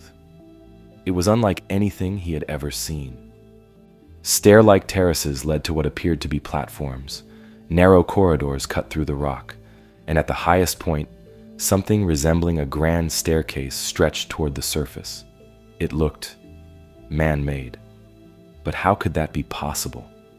Word of the discovery spread, drawing the attention of researchers and archaeologists. Some believed it could be the remnants of a lost civilization, perhaps one that existed before the last ice age, when sea levels were significantly lower. Others dismissed the idea entirely, arguing that the formations were nothing more than a quirk of nature. But as more divers explored the site, strange details began to emerge, details that made the natural formation theory harder to accept. The Yonaguni monument is massive, spanning over 165 feet in length and rising nearly 90 feet from the seafloor. It consists of flat terraces, precise right angles, and what appear to be carved steps leading from one level to another. Some researchers believe it resembles the step pyramids of South America, while others have compared it to ancient temple complexes like those in Mesopotamia. One of the most compelling arguments for its artificial origins is the presence of what looks like tool marks, straight cuts along the rock, as if it had been shaped by human hands. Certain sections appear to have been smoothed, possibly by chisels or other tools. There are even formations that resemble archways, pillars, and what some believe could be a large central hall. Perhaps the most mysterious aspect of all is the so-called face, a large carved-looking feature that some say resembles a human head, complete with what appears to be eyes, a nose, and a mouth. Could it be an ancient statue, a depiction of a forgotten deity? Or is it, as skeptics argue, nothing more than a trick of light and shadow? If the Yonaguni monument is man-made, it presents a massive problem for historians. Based on its location and depth, the structure would have been built more than 10,000 years ago, long before any known civilization in the region was capable of such advanced construction. That would mean it predates the pyramids of Egypt, Göbekli Tepe, and even Mesopotamian city-states. Some have theorized that it could be linked to the legendary lost continent of Mu, a Pacific counterpart to Atlantis that, according to myths, sank beneath the ocean thousands of years ago. While mainstream historians dismiss the idea of Mu as fiction, the discovery of an advanced underwater structure in the region has reignited speculation. Others suggest that the Yonaguni monument could be linked to Japan's ancient Jomon people, a prehistoric civilization known for their intricate pottery and mysterious stone circles. But there's a problem. No other Jomon structures remotely resemble the scale or complexity of the Yonaguni monument. If they built it, then it would require a total rewriting of Japan's ancient history. Of course, not everyone is convinced. Many geologists argue that the Yonaguni monument is a naturally occurring formation, shaped by tectonic activity and underwater currents. They point out that similar geological formations exist in other parts of the world, where natural fractures in sandstone and sedimentary rock can create step-like patterns that look man-made.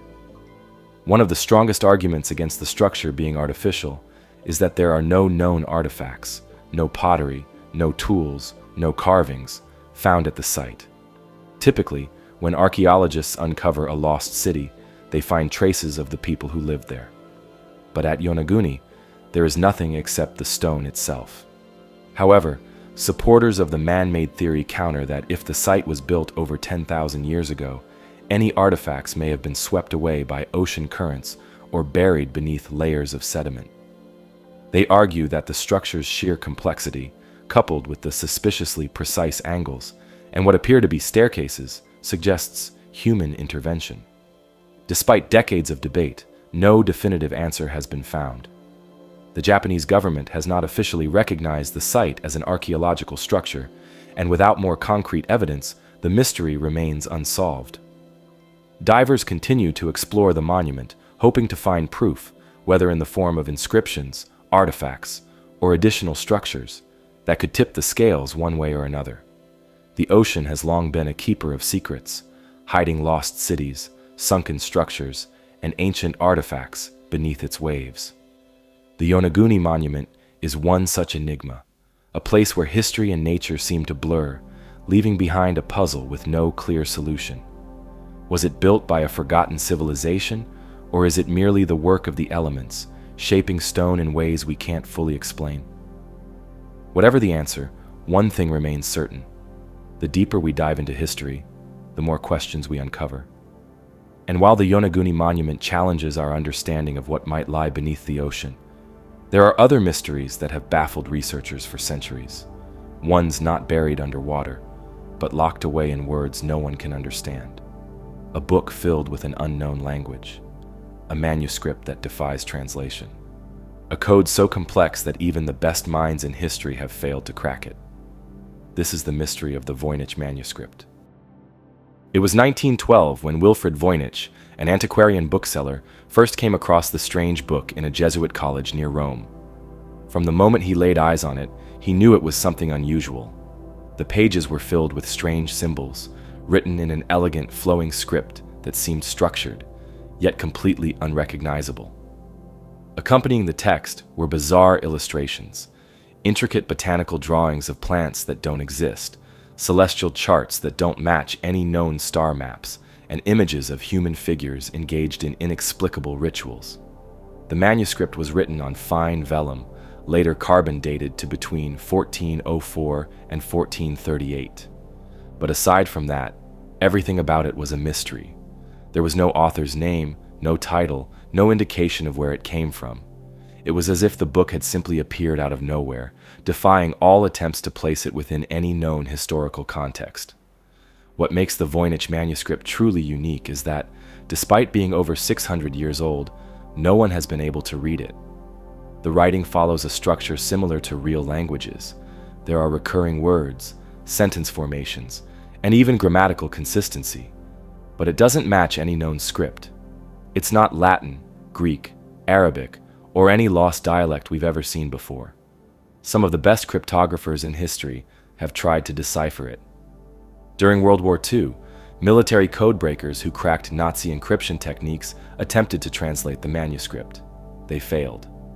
Even modern AI and linguistic analysis programs have been unable to identify a pattern that would suggest a known language. Some believe the manuscript may be a form of shorthand or a secret code that only certain individuals knew how to read.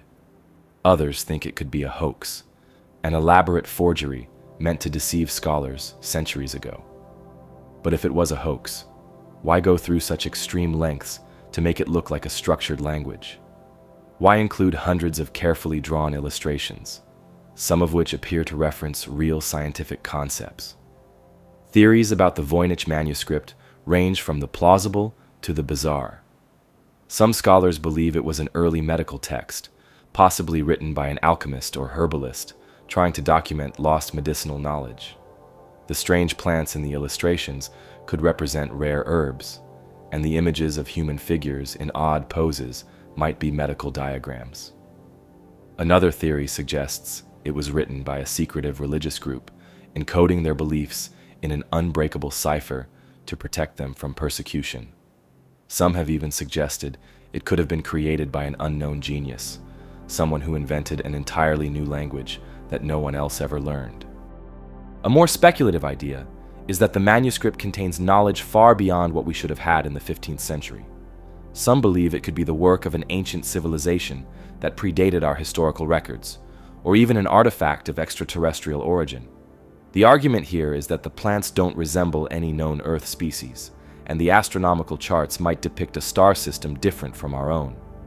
Despite the endless efforts to decode it, the Voynich manuscript remains an enigma.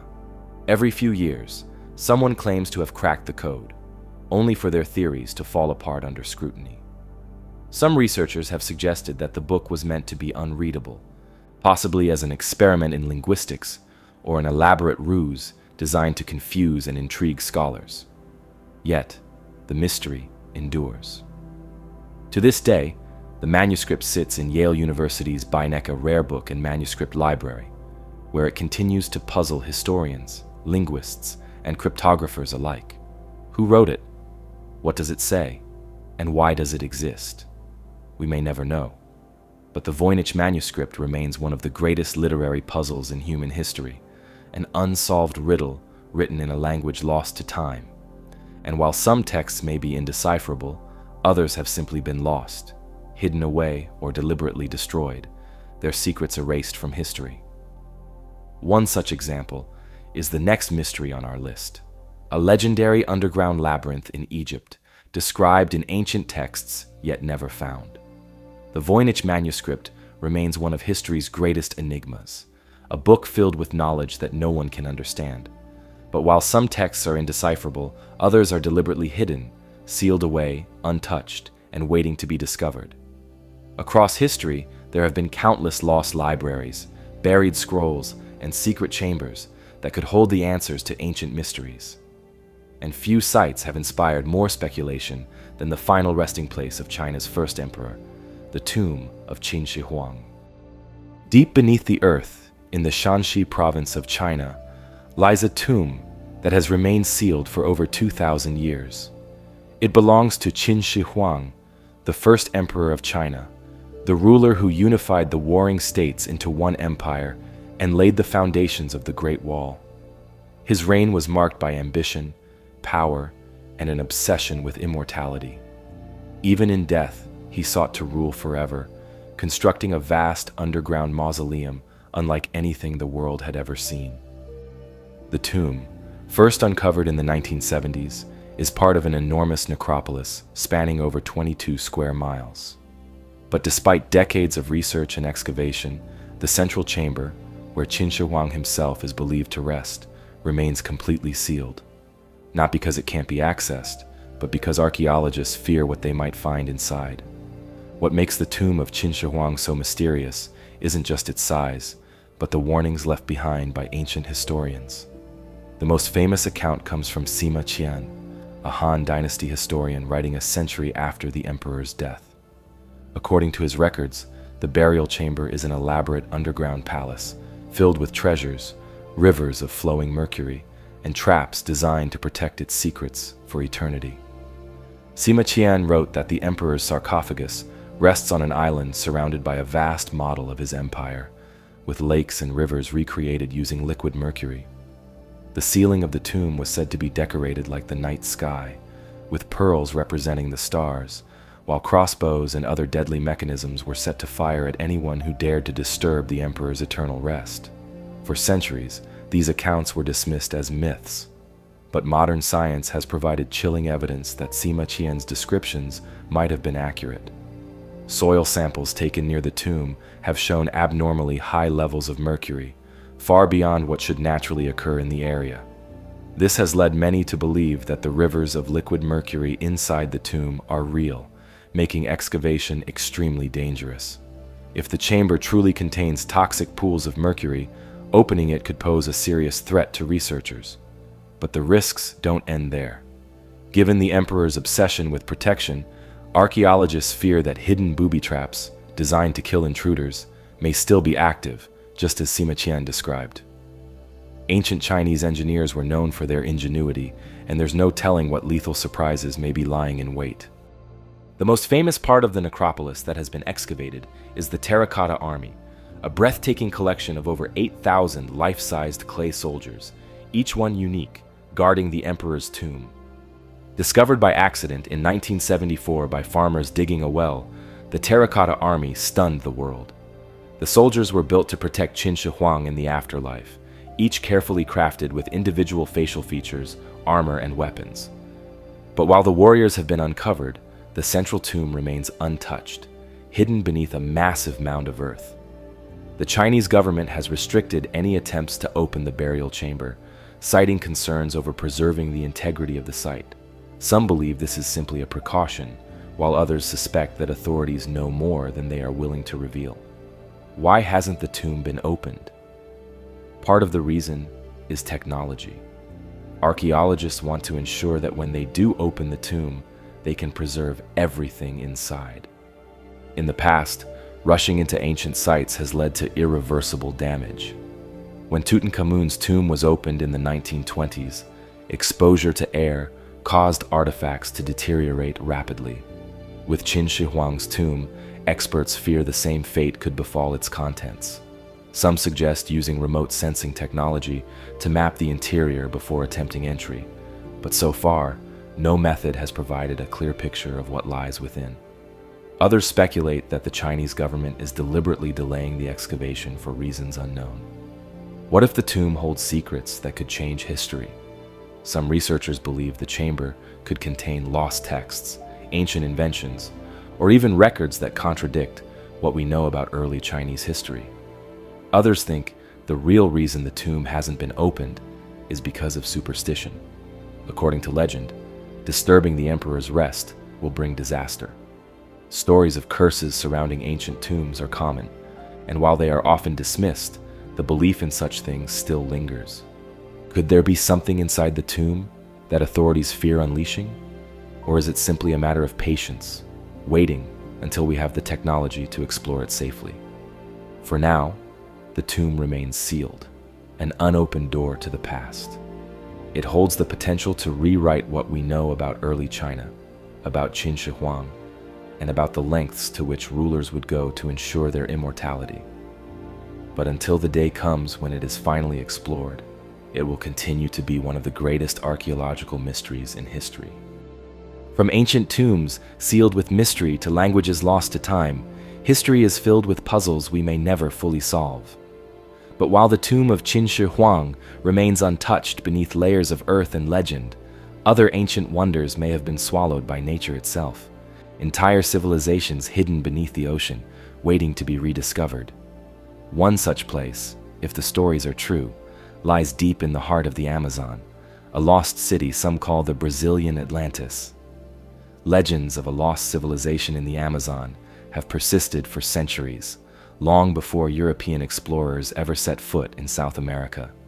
Indigenous tribes spoke of vast stone cities hidden within the jungle, overgrown with vines and buried beneath layers of earth. But for centuries, these stories were dismissed as myths.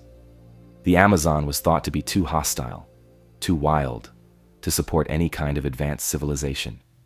The idea of massive urban centers thriving in one of the most extreme environments on Earth seemed impossible.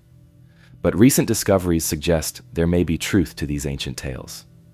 The mystery of the so-called Brazilian Atlantis centers around the idea that deep within the Amazon rainforest, there may once have been a civilization as sophisticated as the great cultures of the ancient world. One that built monumental structures, left behind intricate road networks, and possibly even developed writing. Unlike traditional Atlantis myths, which tell of an advanced society swallowed by the sea, this lost city is believed to have been consumed by the rainforest itself, overtaken by nature to the point that no trace of it could be seen from above. One of the most compelling clues supporting this theory comes from satellite imagery. In the past few decades, as technology has improved, researchers have begun using LiDAR, light detection and ranging, to scan the Amazon's dense tree cover, revealing something astonishing beneath. Geometric patterns, straight roads, and what appear to be the remnants of large settlements have been detected where the jungle once seemed untouched. These findings suggest that the Amazon may have once been home to a complex and highly organized civilization, one capable of large-scale urban planning. The connection to Atlantis comes from a long history of speculation and exploration. In the early 20th century, British explorer Percy Fawcett became obsessed with the idea of a lost city in the Amazon, which he called Z. He believed that ancient texts and local legends hinted at an advanced civilization hidden in the depths of the jungle. Fawcett set out in 1925 on an expedition to find this lost city, but he was never seen again. His disappearance only fueled speculation, and over the years, many others have searched for the city of Z, convinced that something extraordinary is waiting to be found. More recently, archaeologists have uncovered evidence that challenges the traditional view of the Amazon as an untouched wilderness. The discovery of large-scale geoglyphs, massive geometric shapes carved into the ground, suggests that people were altering the landscape in sophisticated ways thousands of years ago. These geoglyphs are similar to those found in other ancient cultures, like the Nazca lines in Peru, raising the possibility that the Amazon was once home to a civilization capable of large-scale construction projects. But if such a civilization existed, what happened to it? Some researchers believe that disease brought by early European contact may have wiped out much of the population before their cities were ever recorded. Others think that environmental factors, such as deforestation or shifting climate conditions, could have played a role in their decline. The jungle is relentless. It reclaims anything left unattended, covering entire structures in thick vegetation in a matter of decades. If the cities of this lost civilization were built from stone, they might still be hidden beneath the forest floor, their ruins buried under centuries of plant life. Despite the growing evidence, many mysteries remain. If this civilization had writing, what happened to its texts? If it had monumental architecture, Why haven't we found temples or palaces like those of the Maya or the Inca? Could entire cities really be buried beneath the Amazon, waiting to be rediscovered? And if so, what might they reveal about the true history of pre-Columbian South America? One of the most tantalizing aspects of this mystery is that it remains unsolved, not because we lack the knowledge, but because we simply haven't explored enough. The Amazon rainforest is one of the least mapped places on Earth, its dense canopy hiding what could be a treasure trove of ancient history. As technology advances, as LiDAR continues to penetrate the jungle's depths, we may be on the verge of uncovering something incredible, evidence of a lost civilization that thrived in the Amazon long before recorded history. Lost civilizations, buried beneath dense jungle or swallowed by the sea, leave behind traces of their existence, sometimes in ruins, sometimes in artifacts, and sometimes in myths. The Brazilian Atlantis is one such legend, an ancient city hidden within the Amazon, waiting to be found. But not all lost wonders remain undiscovered. Some have been unearthed, revealing stories even stranger than fiction. And in the case of one of history's most famous discoveries, the legend that followed was just as captivating as the treasure itself. Our next mystery takes us to Egypt, to a tomb untouched for millennia, where a series of eerie events would cement its reputation as one of the most infamous archaeological finds of all time. This is the story of the curse of King Tut's tomb. In November 1922, British archaeologist Howard Carter and his team made a discovery that would captivate the world. After years of searching, they finally uncovered the entrance to the tomb of Pharaoh Tutankhamun, a relatively minor ruler in Egypt's vast history, but one whose burial chamber remained untouched for over 3,000 years. The tomb, hidden beneath layers of rubble in the Valley of the Kings, was astonishingly well preserved. As Carter peered inside for the first time, by the glow of a flickering candle, he saw treasures beyond anything he had imagined: golden statues, intricate carvings, and the now iconic golden mask of the Boy King. It was a find that changed Egyptology forever, but almost immediately, rumors of a curse began to spread. The idea that disturbing an ancient burial site could bring misfortune was nothing new, but King Tut's tomb seemed to come with an especially ominous warning. According to some accounts, a clay tablet found near the entrance allegedly read, "Death shall come on swift wings to him who disturbs the peace of the king." Whether or not this inscription actually existed remains debatable, but what happened next fueled the legend.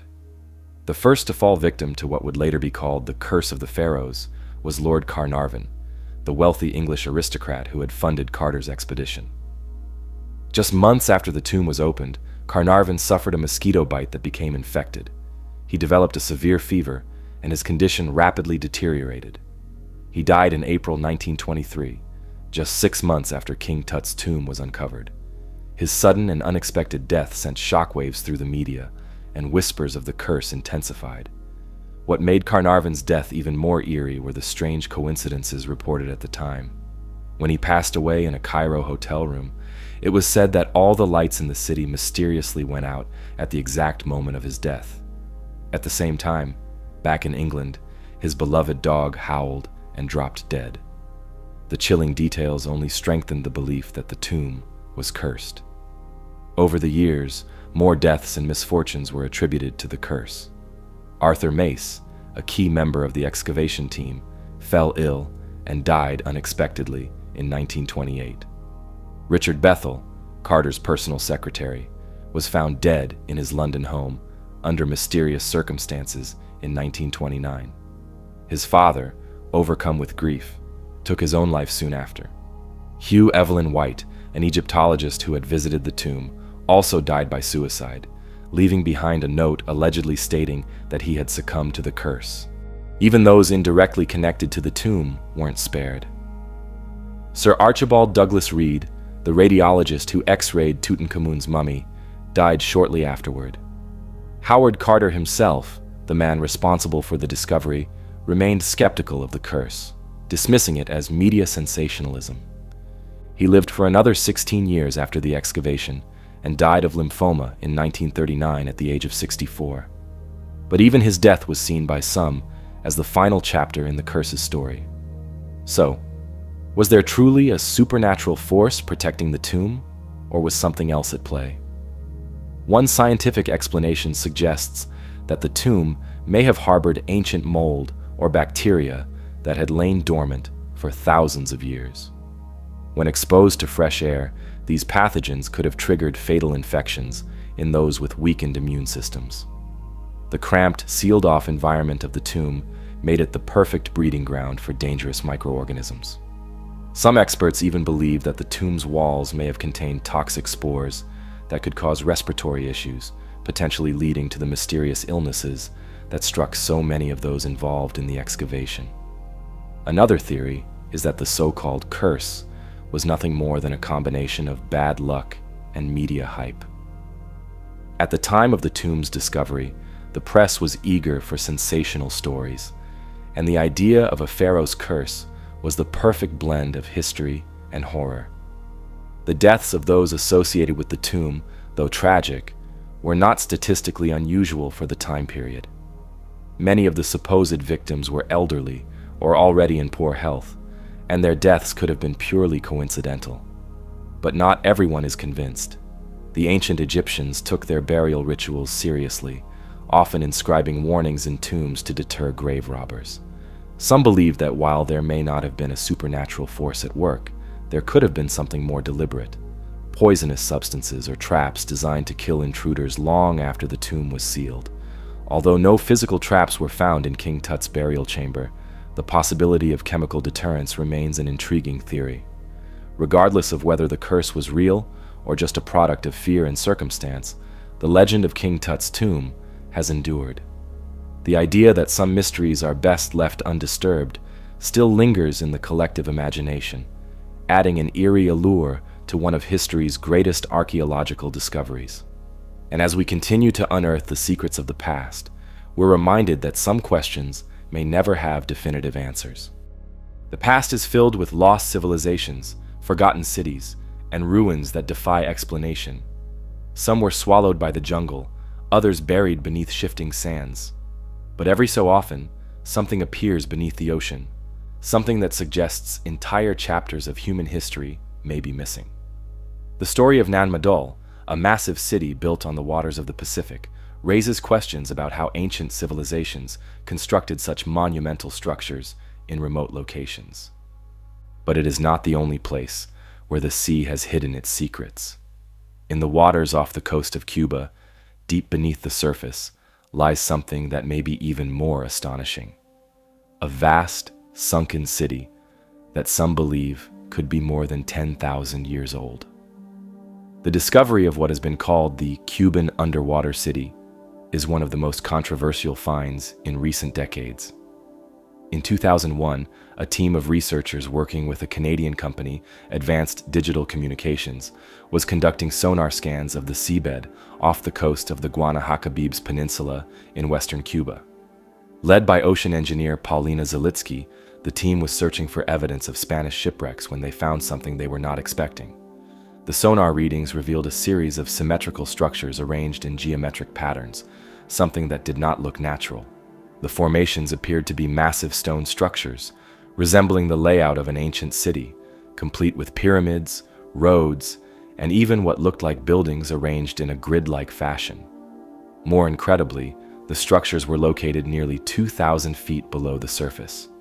At that depth, they could not have been built during recorded human history, at least not according to what we currently understand. Zalitsky and her team were stunned. If these structures were indeed man-made, they would have to date back to a time when sea levels were drastically lower, possibly before the last ice age, over 10,000 years ago.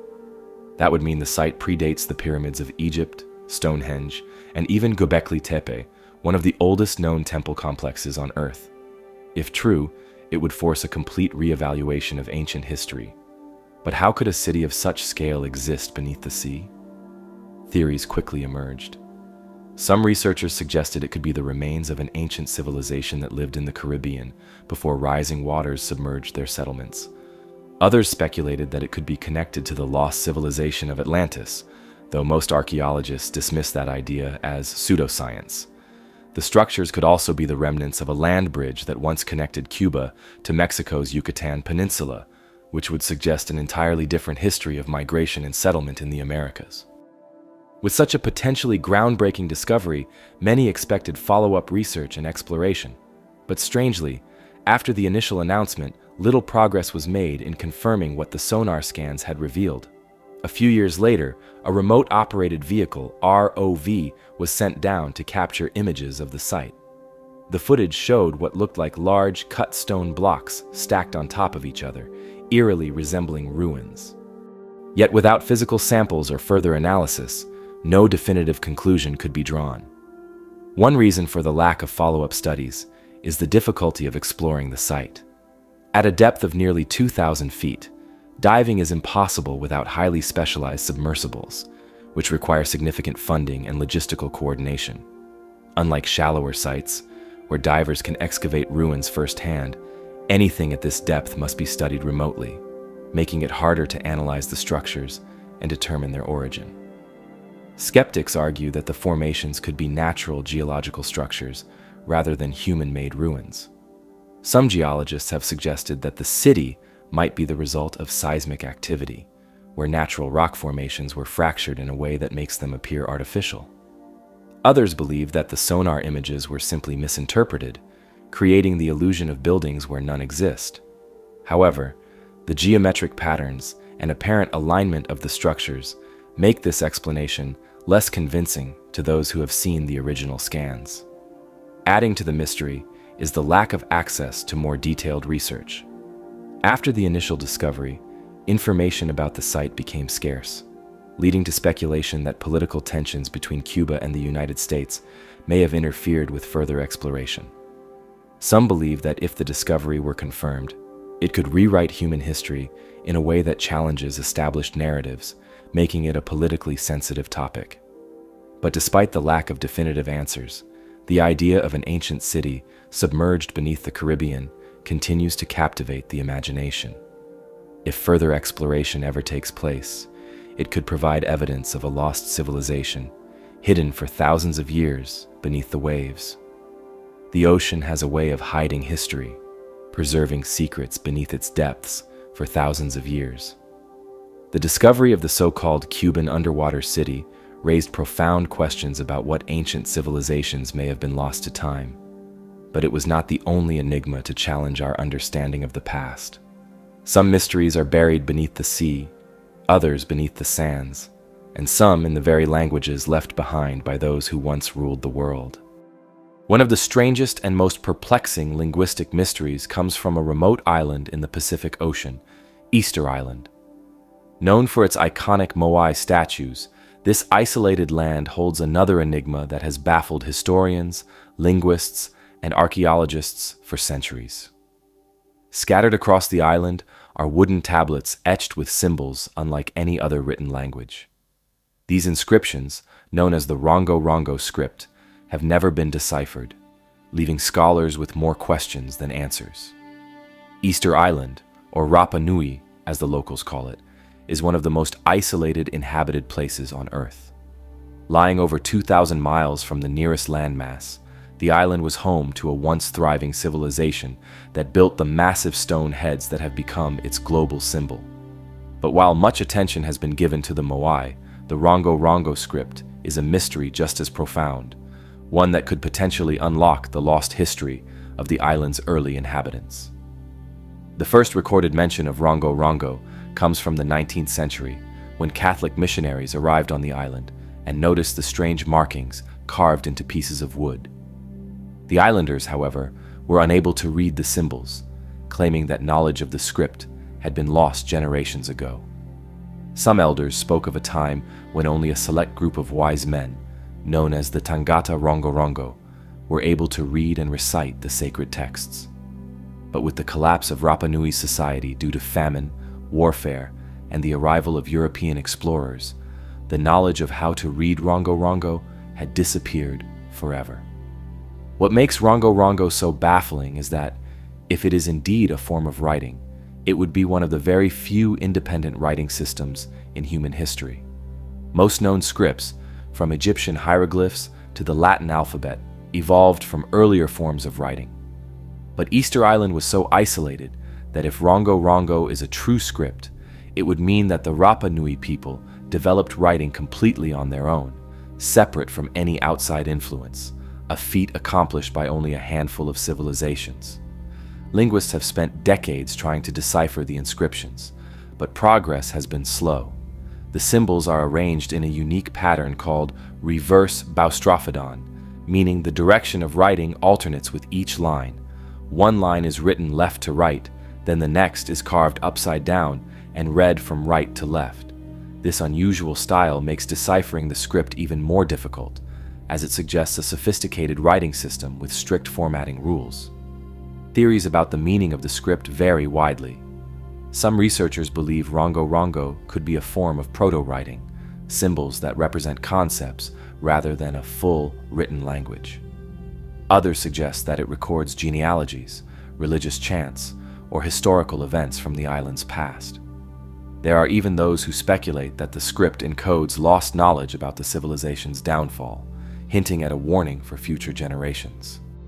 Some symbols on the tablets resemble birds, fish, and human-like figures, leading some scholars to propose that Rongo Rongo could be a form of pictographic storytelling, similar to ancient Mesoamerican glyphs. However, no direct link has been found between the script and any other known writing system, leaving its origins shrouded in mystery. Adding to the intrigue is the scarcity of the tablets. Fewer than 30 known examples of Rongo Rongo inscriptions exist today, many of which are incomplete or damaged. Some were lost over the centuries, while others were destroyed when Catholic missionaries banned the practice of writing and ordered the tablets burned, considering them to be works of pagan superstition. Despite numerous attempts, no one has been able to fully crack the code of Rongo Rongo. Some believe that without a Rosetta Stone equivalent, something to provide a bilingual inscription in a known language, the script may never be deciphered.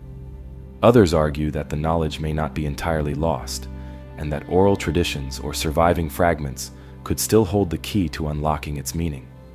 There are even more speculative theories surrounding Rongo Rongo.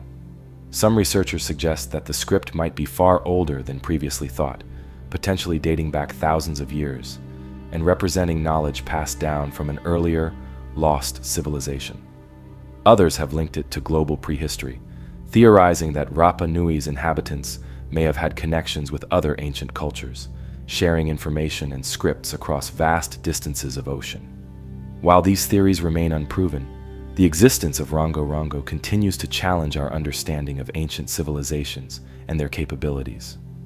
If it truly represents an independent writing system, it would be one of the greatest linguistic discoveries in history, a testament to the ingenuity of the Rapa Nui people, and a glimpse into a lost world we may never fully understand. For now, the tablets remain silent, their meanings locked away in symbols that no one alive can read. But history is filled with unsolved mysteries, and as technology advances, perhaps one day the script of Rongo Rongo will finally reveal its secrets. Until then, it remains an eerie reminder of a vanished past, a message from a civilization long gone, waiting for someone to finally listen. The past is littered with lost languages, scripts that remain undeciphered, their meanings locked away by time. The Rongo Rongo script of Easter Island is one of the greatest linguistic mysteries, an ancient writing system that defies translation and leaves more questions than answers. Who wrote it? What secrets does it hold? Could it be the key to understanding an entire lost civilization? While many ancient scripts remain unreadable, others hint at a past that may be even stranger than we imagine.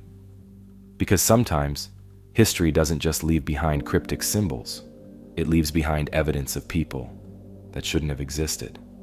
In 1890, a French anthropologist named Georges Vacher de la Pouge was conducting excavations in Castelnau-le-Lez, a small town in southern France. What he uncovered would spark one of the most controversial debates in anthropology. As he dug through the layers of sediment, he found a collection of human-like bones, only they were far larger than any human skeleton he had ever seen. The bones, including a humerus, a femur, and a tibia, suggested that the individual they belonged to would have been an astonishing 11 feet tall. If true, it would make the giant of Castelnau one of the largest human-like beings ever recorded. De la Pugue quickly published his findings in the French scientific journal La Nature, describing the remains as belonging to an exceptionally large prehistoric human. His estimates, based on the proportions of the bones, suggested a height that seemed impossible for a human. Could this be evidence of a lost race of giants? Or was it something more ordinary? A case of extreme gigantism, or even a simple misidentification? The bones were sent to the University of Montpellier for further study, where experts confirmed that they were indeed human, but highly abnormal. Some researchers suggested that they belonged to an individual suffering from acromegaly or gigantism, both of which can cause excessive growth due to hormonal imbalances. Others proposed that the bones might belong to an extinct subspecies of human that was naturally larger than Homo sapiens. However, the problem with the giant of Castelnau is that the physical evidence no longer exists. The bones themselves were lost or destroyed, leaving only written records of their discovery. Without them, modern scientists have no way of verifying de la Pugue's claims. The lack of physical remains has led many to dismiss the find as an exaggeration, a misinterpretation, or even an outright fabrication. Despite this, the story of the giant of Castelnau refuses to disappear, in part because it isn't the only alleged discovery of oversized human bones. Throughout history, reports of giant skeletons have surfaced across the world. Native American legends tell of red-haired giants that once roamed North America, and 19th century newspapers frequently reported discoveries of massive human-like bones in the United States, particularly in the Midwest. While most of these stories lack solid evidence and are often dismissed as hoaxes, they continue to fuel speculation about the possibility of ancient giants. One particularly persistent legend involves the so-called Giants of Sardinia. In Sardinia, Italy, locals have long spoken of massive humanoid skeletons unearthed in ancient tombs. Some villagers claim to have seen these remains firsthand before they were allegedly taken away by authorities. According to conspiracy theories, mainstream archaeologists and government agencies have deliberately hidden the evidence of a lost race of giants, fearing that such a discovery would disrupt accepted historical narratives. However, no verifiable physical evidence has ever been produced to support these claims. Skeptics argue that many so-called giant discoveries can be explained through more rational means. Some oversized bones likely belong to extinct megafauna rather than humans. Others may be cases of misidentification, where normal bones appear larger due to environmental factors or distortion over time. Additionally, conditions like gigantism and acromegaly, while rare, have existed throughout history, producing individuals who were significantly taller than their peers. But even among skeptics, the giant of Castelnau remains an intriguing case. Unlike many sensationalized reports of giants, this discovery was made by a respected anthropologist, documented in a scientific journal, and initially examined by trained researchers. If the bones had survived, modern techniques like DNA analysis and radiocarbon dating could have provided definitive answers. Could they have belonged to an early human ancestor that was larger than previously believed? Could they have been evidence of a population of abnormally tall individuals lost to history?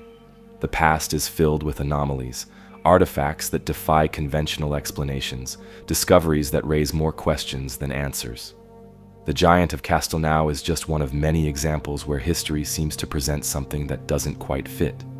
Did giants once roam the earth, or were these skeletal remains simply an extreme case of human height? Without the physical evidence, we may never know for sure. But the idea of lost knowledge, of civilizations that understood things we still struggle to explain, is not limited to ancient bones. Some mysteries aren't buried in the ground at all. They stand in plain sight, resisting the passage of time in ways that defy logic. In the heart of Delhi, India, there exists an artifact so perplexing that scientists and historians alike are still trying to understand it. It's not hidden away in a forgotten ruin or buried beneath layers of earth. It stands proudly in the open, exposed to the elements, yet seemingly untouched by time. This is the Iron Pillar of Delhi, a 1,600-year-old metal column that has baffled metallurgists for centuries. Because unlike any other iron structure of its age, the pillar has refused to rust. Standing over 23 feet tall and weighing more than 6 tons, the iron pillar is believed to have been erected during the reign of Chandragupta II in the 4th century AD. It bears inscriptions in Sanskrit that suggest it was originally a victory monument, likely built to honor the Hindu god Vishnu. Over the centuries, it has remained a symbol of India's rich history, but what truly sets it apart is its apparent immunity to corrosion. In an age where even modern steel structures can succumb to rust within decades, how has this ancient pillar survived over 1,000 years with barely a trace of oxidation? The mystery of the iron pillar's resistance to rust has intrigued scientists for generations. Theories abound, ranging from advanced ancient metallurgy to the intervention of divine forces. Some researchers suggest that the pillar's creators used an unusually high purity form of wrought iron, which, combined with the dry climate of Delhi, helped slow the rusting process. However, the real breakthrough came in the 20th century, when metallurgists discovered a thin protective layer of what is now called misawite, a compound of iron, oxygen, and phosphorus that has formed naturally over time, shielding the pillar from the effects of humidity and pollution. This discovery led to another question. How did ancient Indian blacksmiths, over 1,600 years ago, develop a technique that modern metallurgists only began to understand in recent decades? The composition of the pillar suggests that the iron was purified through a process involving high phosphorus content and the absence of sulfur and manganese, methods that were advanced even by today's standards. Some experts argue that this wasn't an accident, but a deliberate feat of engineering, indicating that ancient Indian metallurgists possessed knowledge far beyond what we previously assumed. However, not everyone is convinced that conventional science alone can explain the pillar's survival. Some theorists believe the iron pillar is evidence of lost ancient technologies, hinting at a forgotten era of metalworking that surpassed even modern capabilities. They point to other mysterious metal artifacts found throughout history, such as the so-called Baghdad battery, a clay jar believed by some to be an early form of electrical storage, or the Damascus steel used in medieval sword-making, whose exact production techniques remain unknown. Others take a more supernatural approach, suggesting that the pillar was blessed by divine forces. According to local legend, the iron pillar was originally placed at the center of the earth by an ancient king to stabilize the land. When the British attempted to excavate the base of the pillar in the 19th century, they reportedly found it was not embedded deep into the ground, leading to the belief that disturbing it could bring disaster. Some Hindu traditions even claim that the pillar is linked to the god Vishnu, who protects it from decay. Skeptics argue that while the iron pillar is an incredible example of ancient craftsmanship, it doesn't necessarily indicate lost knowledge or divine protection. They point out that other iron artifacts, such as the rust-resistant iron beams in Indian temples, share similar properties, suggesting that this technique, while rare, was not entirely unique. Furthermore, controlled environmental conditions and the pillar's relatively low exposure to moisture have undoubtedly played a role in its preservation. Despite these explanations, the iron pillar remains an enigma. Even with our advanced technology, the ability to create a completely rust-proof iron structure without modern protective coatings is something that engineers and metallurgists still strive to perfect. Some modern scientists have even studied the pillar's composition in hopes of applying its corrosion-resistant properties to new materials, proving that ancient knowledge can still influence modern advancements. The Iron Pillar of Delhi is a testament to the incredible knowledge possessed by ancient metallurgists, an engineering marvel that has defied time, resisting rust in ways that even modern technology struggles to replicate. Whether the result of advanced craftsmanship, environmental conditions, or something we have yet to fully understand, it stands as a silent challenge to what we think we know about the past. But it isn't the only artifact that raises these kinds of questions. Some discoveries seem to hint at knowledge far beyond what their time should have allowed, objects so strange, so seemingly out of place, that they force us to reconsider what ancient civilizations were truly capable of. And one such object, discovered in modern-day Iraq, has left historians and scientists debating for decades.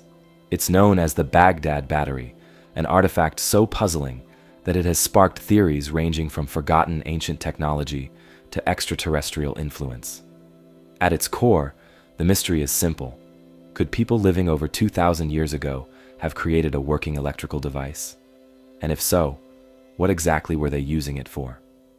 The story of the Baghdad Battery begins in the 1930s, when a German archaeologist named Wilhelm König was examining artifacts housed at the National Museum of Iraq.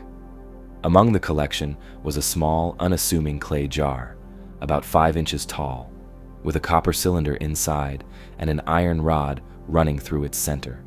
The jar itself was dated to around 250 BCE, placing it in the Parthian or Sassanid period. But it wasn't its age that made it unusual. It was its structure. König noticed that the design of the jar was eerily similar to modern-day batteries. Intrigued, König published a paper in 1940 suggesting that the artifact might have been used to generate an electric charge. His theory was simple. If an acidic liquid, such as vinegar or lemon juice, were poured into the jar, it could create an electrochemical reaction, producing a small amount of voltage. This, in effect, would make the Baghdad Battery one of the earliest known electrical devices in human history, long before the official discovery of electricity. The idea was controversial, but it gained traction when researchers began testing replicas of the artifact. In the 1970s, American engineer Willard F. M. Gray built a working model of the Baghdad Battery, filling it with an acidic solution and measuring its output. To the surprise of many, it generated around 1 volt of electricity. Similar experiments have been conducted since then, all confirming that the device could, in theory, function as a simple battery. But the real question isn't whether the Baghdad Battery could produce electricity, it's why. What possible use could an ancient civilization have had for an electrical device? One of the most popular theories is that the battery was used for electroplating, a process in which a thin layer of metal, such as gold or silver, is deposited onto another object. Some ancient artifacts have shown signs of electroplating, though the evidence is far from conclusive. If true, it would suggest that the people of the Parthian or Sassanid period may have had a rudimentary understanding of electricity and used it for decorative or practical purposes. Another theory is that the battery had religious or medicinal uses. Some researchers believe that it may have been used in spiritual ceremonies, producing small electric shocks that could have been interpreted as divine power. Others suggest that it was used as a primitive form of acupuncture or pain relief, similar to how electric currents are used in modern medicine. Then, there are the more speculative ideas. Some suggest that the Baghdad Battery was part of a larger, now-lost technological system, an early experiment with electricity that was later abandoned or forgotten. Others go even further, linking it to theories of lost ancient civilizations, suggesting that it was evidence of knowledge passed down from an earlier, more advanced society. And of course, there are those who argue that the artifact is proof of extraterrestrial contact, an idea that, while entertaining, lacks any real evidence. But not everyone is convinced that the Baghdad Battery was a battery at all. Skeptics argue that the jar may have simply been a storage vessel, possibly used to hold scrolls or documents. Some point out that similar objects have been found across the region, none of which show clear signs of being used for electricity. Others note that while the jar can produce a voltage, it would have been a weak and unreliable power source, making it unlikely to have been used in any practical sense. More recent research suggests that the device may have been nothing more than a simple container with no electrical purpose whatsoever. There is no ancient text or historical record describing its use, no indication that it was ever connected to a larger system, and no direct evidence of electroplating being practiced in the region at that time. Without more context, the truth of the Baghdad Battery remains elusive. Despite the skepticism, the mystery of the Baghdad Battery continues to fascinate. Whether it was an early attempt at harnessing electricity, a misunderstood artifact, or something else entirely, It serves as a reminder of how much we still don't know about the past.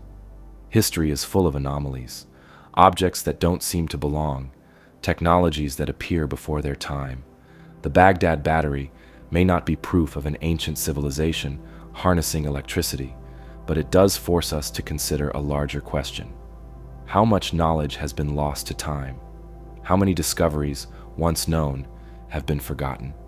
And if an ancient battery could exist, even as an experiment, what else might be waiting to be uncovered?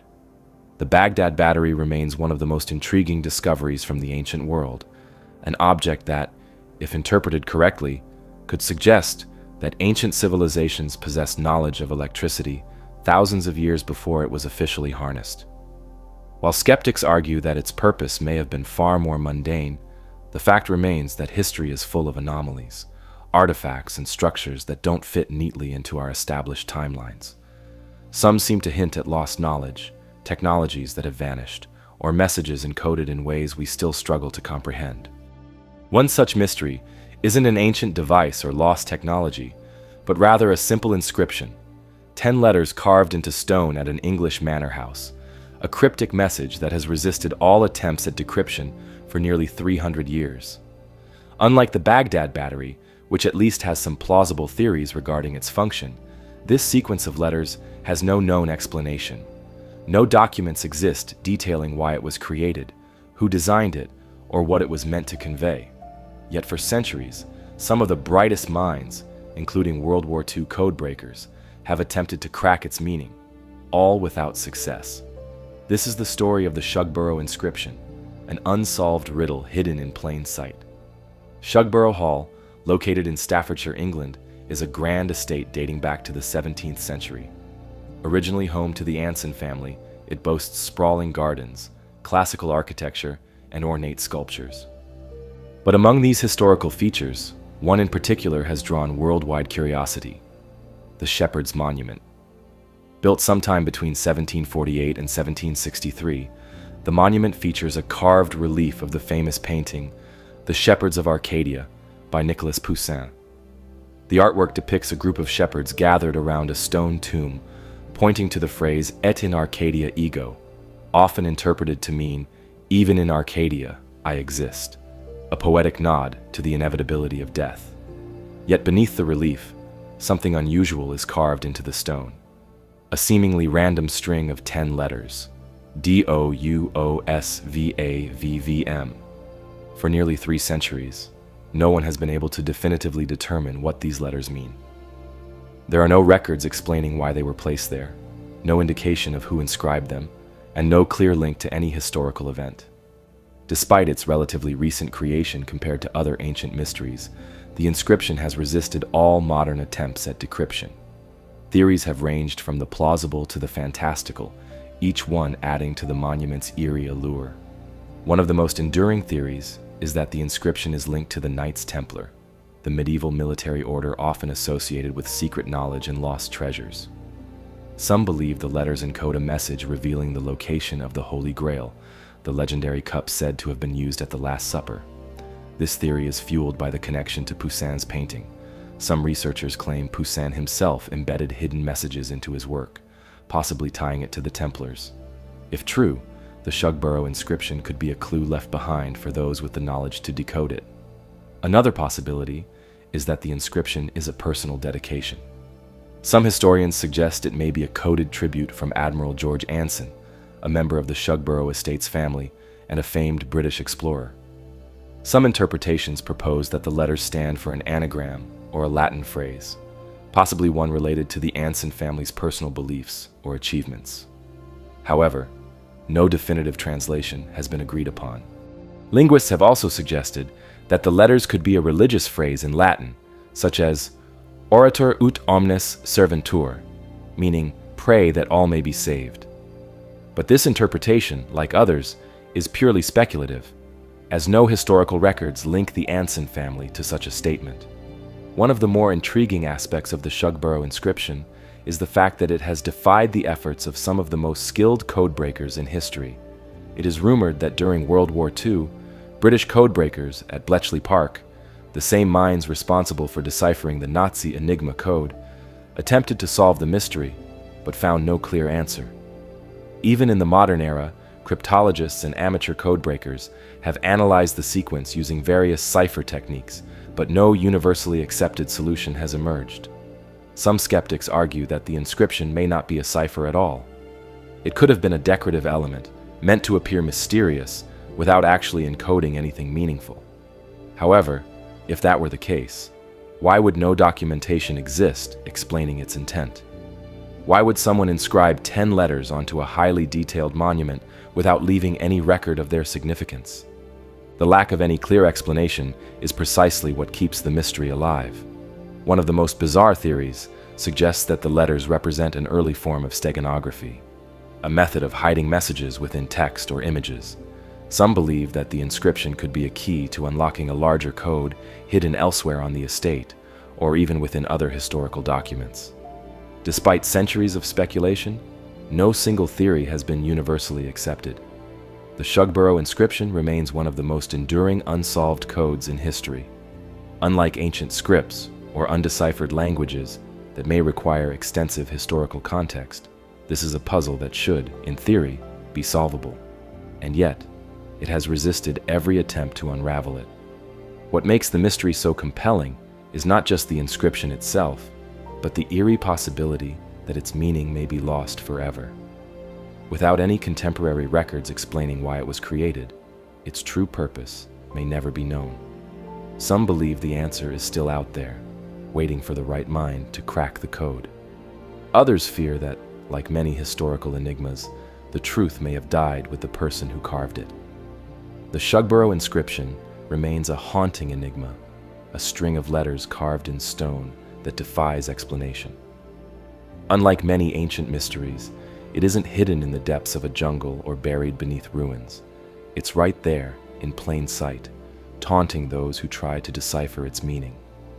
Centuries of speculation, theories ranging from the Holy Grail to wartime codes, and the inability of even history's greatest codebreakers to crack its secret only deepen its mystery. But not all baffling artifacts come in the form of cryptic inscriptions. Some take the shape of elaborate carvings, images that shouldn't exist, depicting scenes that challenge everything we think we know about history. And deep in the deserts of Peru, a collection of such carvings has been stirring controversy for decades. These are the Ica stones, thousands of smooth, engraved rocks that appear to tell a story no one can explain. Etched into their surfaces are images of extinct animals, advanced medical procedures, and, most unbelievably, humans coexisting with dinosaurs. Are these stones evidence of a lost chapter of history, a sophisticated hoax, or something even stranger? The Ica stones first came to public attention in the 1960s when Peruvian physician Dr. Javier Cabrera Darquea received one as a birthday gift. The stone, dark and smooth, was engraved with an intricate design, one that immediately piqued Cabrera's curiosity. It seemed to depict a prehistoric fish, an image that shouldn't have been known to ancient peoples. Fascinated, Cabrera began searching for more, and what he found was astonishing. Thousands of similar stones had been unearthed near the small town of Ica, scattered across the arid landscape and buried in nearby caves. Their carvings ranged from the bizarre to the impossible. Humanoid figures riding dinosaurs, detailed representations of heart transplants and brain surgery, even what appeared to be star maps. The stones seemed to suggest knowledge far beyond what should have been possible for ancient civilizations. The sheer number of stones was staggering. Estimates suggest that tens of thousands exist, many now housed in private collections or small museums in Peru. But their origins remain a mystery. Who carved them? When were they made? And, perhaps most importantly, why do they depict scenes that shouldn't exist? One of the most perplexing aspects of the Ica stones is their depiction of dinosaurs. The engravings show creatures with long necks, plated backs, and spiked tails, figures that bear a striking resemblance to known species such as the Triceratops and Stegosaurus. Mainstream history tells us that dinosaurs went extinct around 65 million years ago, long before humans appeared. Yet the stones seem to suggest that whoever carved them had first-hand knowledge of these prehistoric creatures. Could this be evidence that dinosaurs and humans once coexisted? Some proponents of alternative history theories believe the stones offer proof of a lost civilization, one that existed far earlier than conventional timelines suggest. Even stranger are the images of what appear to be advanced medical procedures. Some stones depict detailed surgical operations, open heart surgery, organ transplants, even what seems to be brain surgery. The figures in these engravings hold tools that resemble scalpels and forceps, working with a level of knowledge that shouldn't have existed in the ancient world. Cabrera himself was convinced that the stones were evidence of a technologically advanced society that predated known history. He suggested that the carvings told the story of an ancient race that had once flourished on Earth, possessing knowledge of medicine, astronomy, and even space travel. According to his theory, this civilization eventually perished, leaving behind only these enigmatic stones as their last message to the future. But despite their astonishing imagery, the Ica stones are shrouded in controversy. Almost from the moment they were discovered, skepticism surrounded their authenticity. One of the most damning pieces of evidence against them came from a local farmer named Basilio Ushuaia. In the 1970s, Ushuaia admitted to carving some of the stones himself, using a knife and simple tools to create the engravings. He even demonstrated the process for journalists, showing how he could produce similar carvings in just a few hours. Following this revelation, many dismissed the stones as an elaborate hoax. If a single farmer could replicate the engravings with ease, the logic went, then the entire collection must be fake. The Peruvian government classified the stones as forgeries, and mainstream archaeologists largely abandoned them as a serious subject of study. However, the controversy didn't end there. While Ushuaia admitted to faking some stones, he later retracted his confession, claiming he had only said it to avoid legal trouble. Peru has strict laws against selling genuine archaeological artifacts. Some researchers also pointed out that while modern engravings could be easily identified, many stones showed signs of extreme age, with weathering patterns suggesting they were far older than Ushuaia's claimed forgeries. Even more puzzling was the sheer volume of stones. With tens of thousands in circulation, could all of them have been produced in recent decades? And if they were fakes, why would someone go to such lengths to create them? The debate over the Ica stones continues to this day. Those who believe in their authenticity argue that mainstream archaeology is too quick to dismiss anomalous evidence. They point to the sheer number of stones, the consistency of their imagery, and the possibility that at least some of them could be genuine. On the other side, skeptics argue that extraordinary claims require extraordinary evidence, and that no verifiable proof exists to support the idea that the stones are ancient. Without a clear archaeological context, such as an undisturbed excavation site confirming their antiquity, there is little to suggest they are anything more than a modern creation. One final possibility is that the stones contain a mix of genuine artifacts and modern additions. Some researchers have suggested that a small number of authentic carvings could exist, depicting known ancient cultural symbols, while the more outlandish images, dinosaurs, surgeries, star maps, may have been added later to attract attention and profit. But whether real, fake, or something in between, the Ica stones remain one of the most intriguing and contentious mysteries of the ancient world. If they are genuine, they force us to reconsider everything we know about human history, technology, and even the timeline of life on Earth. If they are hoaxes, they represent one of the most elaborate and persistent fabrications ever created. The Ica stones remain one of history's most hotly debated artifacts.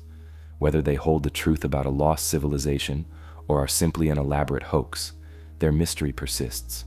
And while we may never have concrete answers about their origins, they serve as a reminder that history is filled with puzzles, some carved into stone, others buried beneath the sands of time. And deep in the Valley of the Kings, a burial site famous for its pharaohs and ancient treasures, lies one such mystery. Unlike the carefully documented tombs of Egypt's rulers, this one doesn't have a name.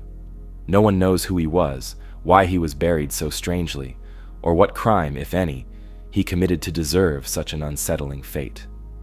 He is known only as Unknown Man E, and his remains have puzzled Egyptologists for over a century. His body was found in a way unlike any other, wrapped in sheepskin, a material considered impure by ancient Egyptians, his face frozen in what appears to be a scream.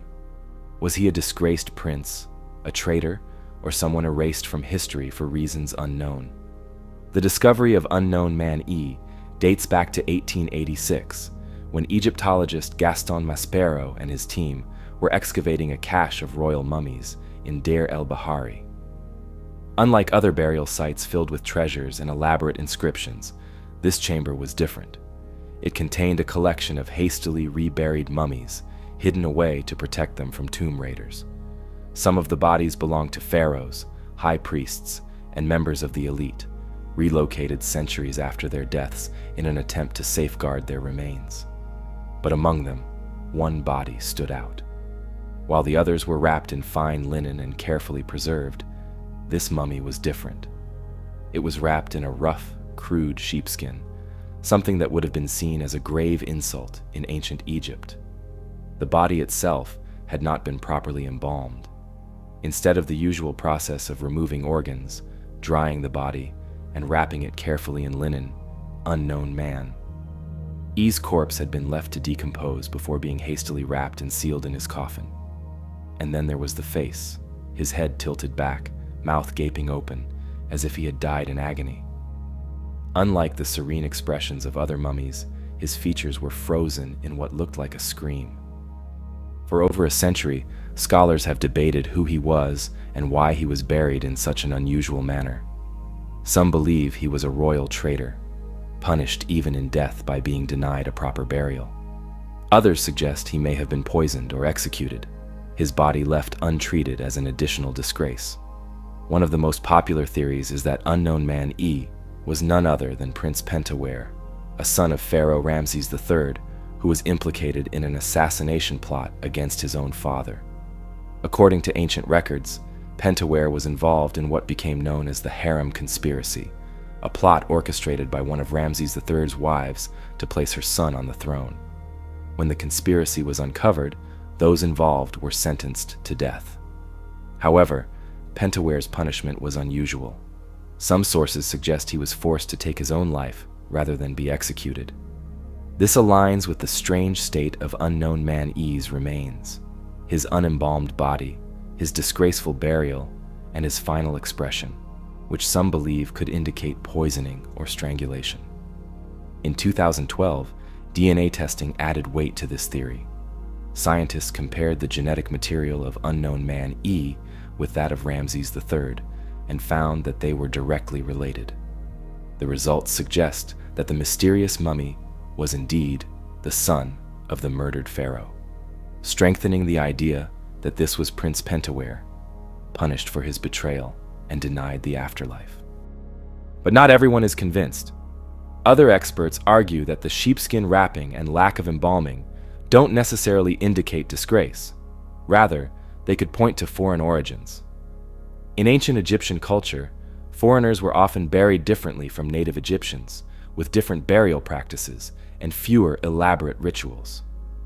Could Unknown Man E have been a foreign prince, an enemy of Egypt, or even a hostage held by the royal court?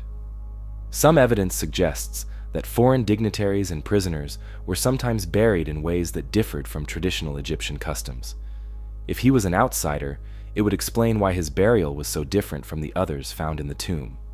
Another theory suggests that his death mask-like expression was not due to agony or execution, but was instead a result of natural decomposition. When bodies are not properly embalmed and left untreated, the jaw can fall open, creating the illusion of a scream. This would mean that rather than dying in terror, Unknown Man E simply decayed in a way that left his face in an unnatural state. And then there's the idea that he may have suffered an accidental death, perhaps even a sudden illness, that prevented him from receiving proper mummification. In ancient Egypt, proper burial rites were crucial to reaching the afterlife. If someone died unexpectedly and could not be embalmed in time, Their soul was believed to be at risk of wandering forever. Despite modern science and advanced forensic analysis, we may never know the full truth behind Unknown Man E. His burial remains an anomaly, neither fully royal nor completely disgraceful, neither a formal execution nor a respectful ceremony. If he was Prince Pentaware, his burial serves as a reminder of how power struggles shaped Egypt's history, with betrayals punished even in the afterlife. If he was a foreigner, his presence in the Valley of the Kings hints at untold stories of diplomacy, conflict, and forgotten figures who once walked the halls of Egyptian palaces. Whoever he was, his body remains a puzzle locked in time. Over a century after his discovery, he remains nameless, his identity and fate still uncertain. A man buried among pharaohs, but denied their honors. A figure whose open-mouthed expression seems to cry out across history, demanding answers we may never find. The story of Unknown Man E is a chilling reminder that even in death, some figures of history remain shrouded in mystery. Whether he was a disgraced prince, an executed traitor, or an unknown foreigner, his burial defies explanation. His remains, locked in an eternal scream, leave behind a haunting question, one we may never fully answer. But he is not the only great figure whose final resting place remains a mystery. One of history's most powerful conquerors, a man who built an empire stretching from the Pacific Ocean to Eastern Europe, also disappeared without a trace. His armies changed the world, his name inspired both awe and terror, and yet, after his death, he vanished completely. This is the mystery of the lost tomb of Genghis Khan. Genghis Khan, born as Temujin around 1162, was the founder of the Mongol Empire, the largest contiguous empire in human history. Through ruthless strategy, sheer force, and brilliant military tactics, he united the scattered Mongol tribes and carved out an empire that stretched from China to Persia, crushing all who stood in his way. He redefined warfare, established a sophisticated trade network along the Silk Road, and left a lasting impact on civilization. Yet for all his conquests and influence, no one knows where he was buried. His final resting place has never been found, making it one of history's greatest unsolved mysteries. According to legend, Genghis Khan died in 1227 during a campaign against the Western Xia dynasty in China. Some say he fell in battle, while others claim he succumbed to illness or was injured after falling from his horse. His death was kept secret for as long as possible to prevent unrest within the empire.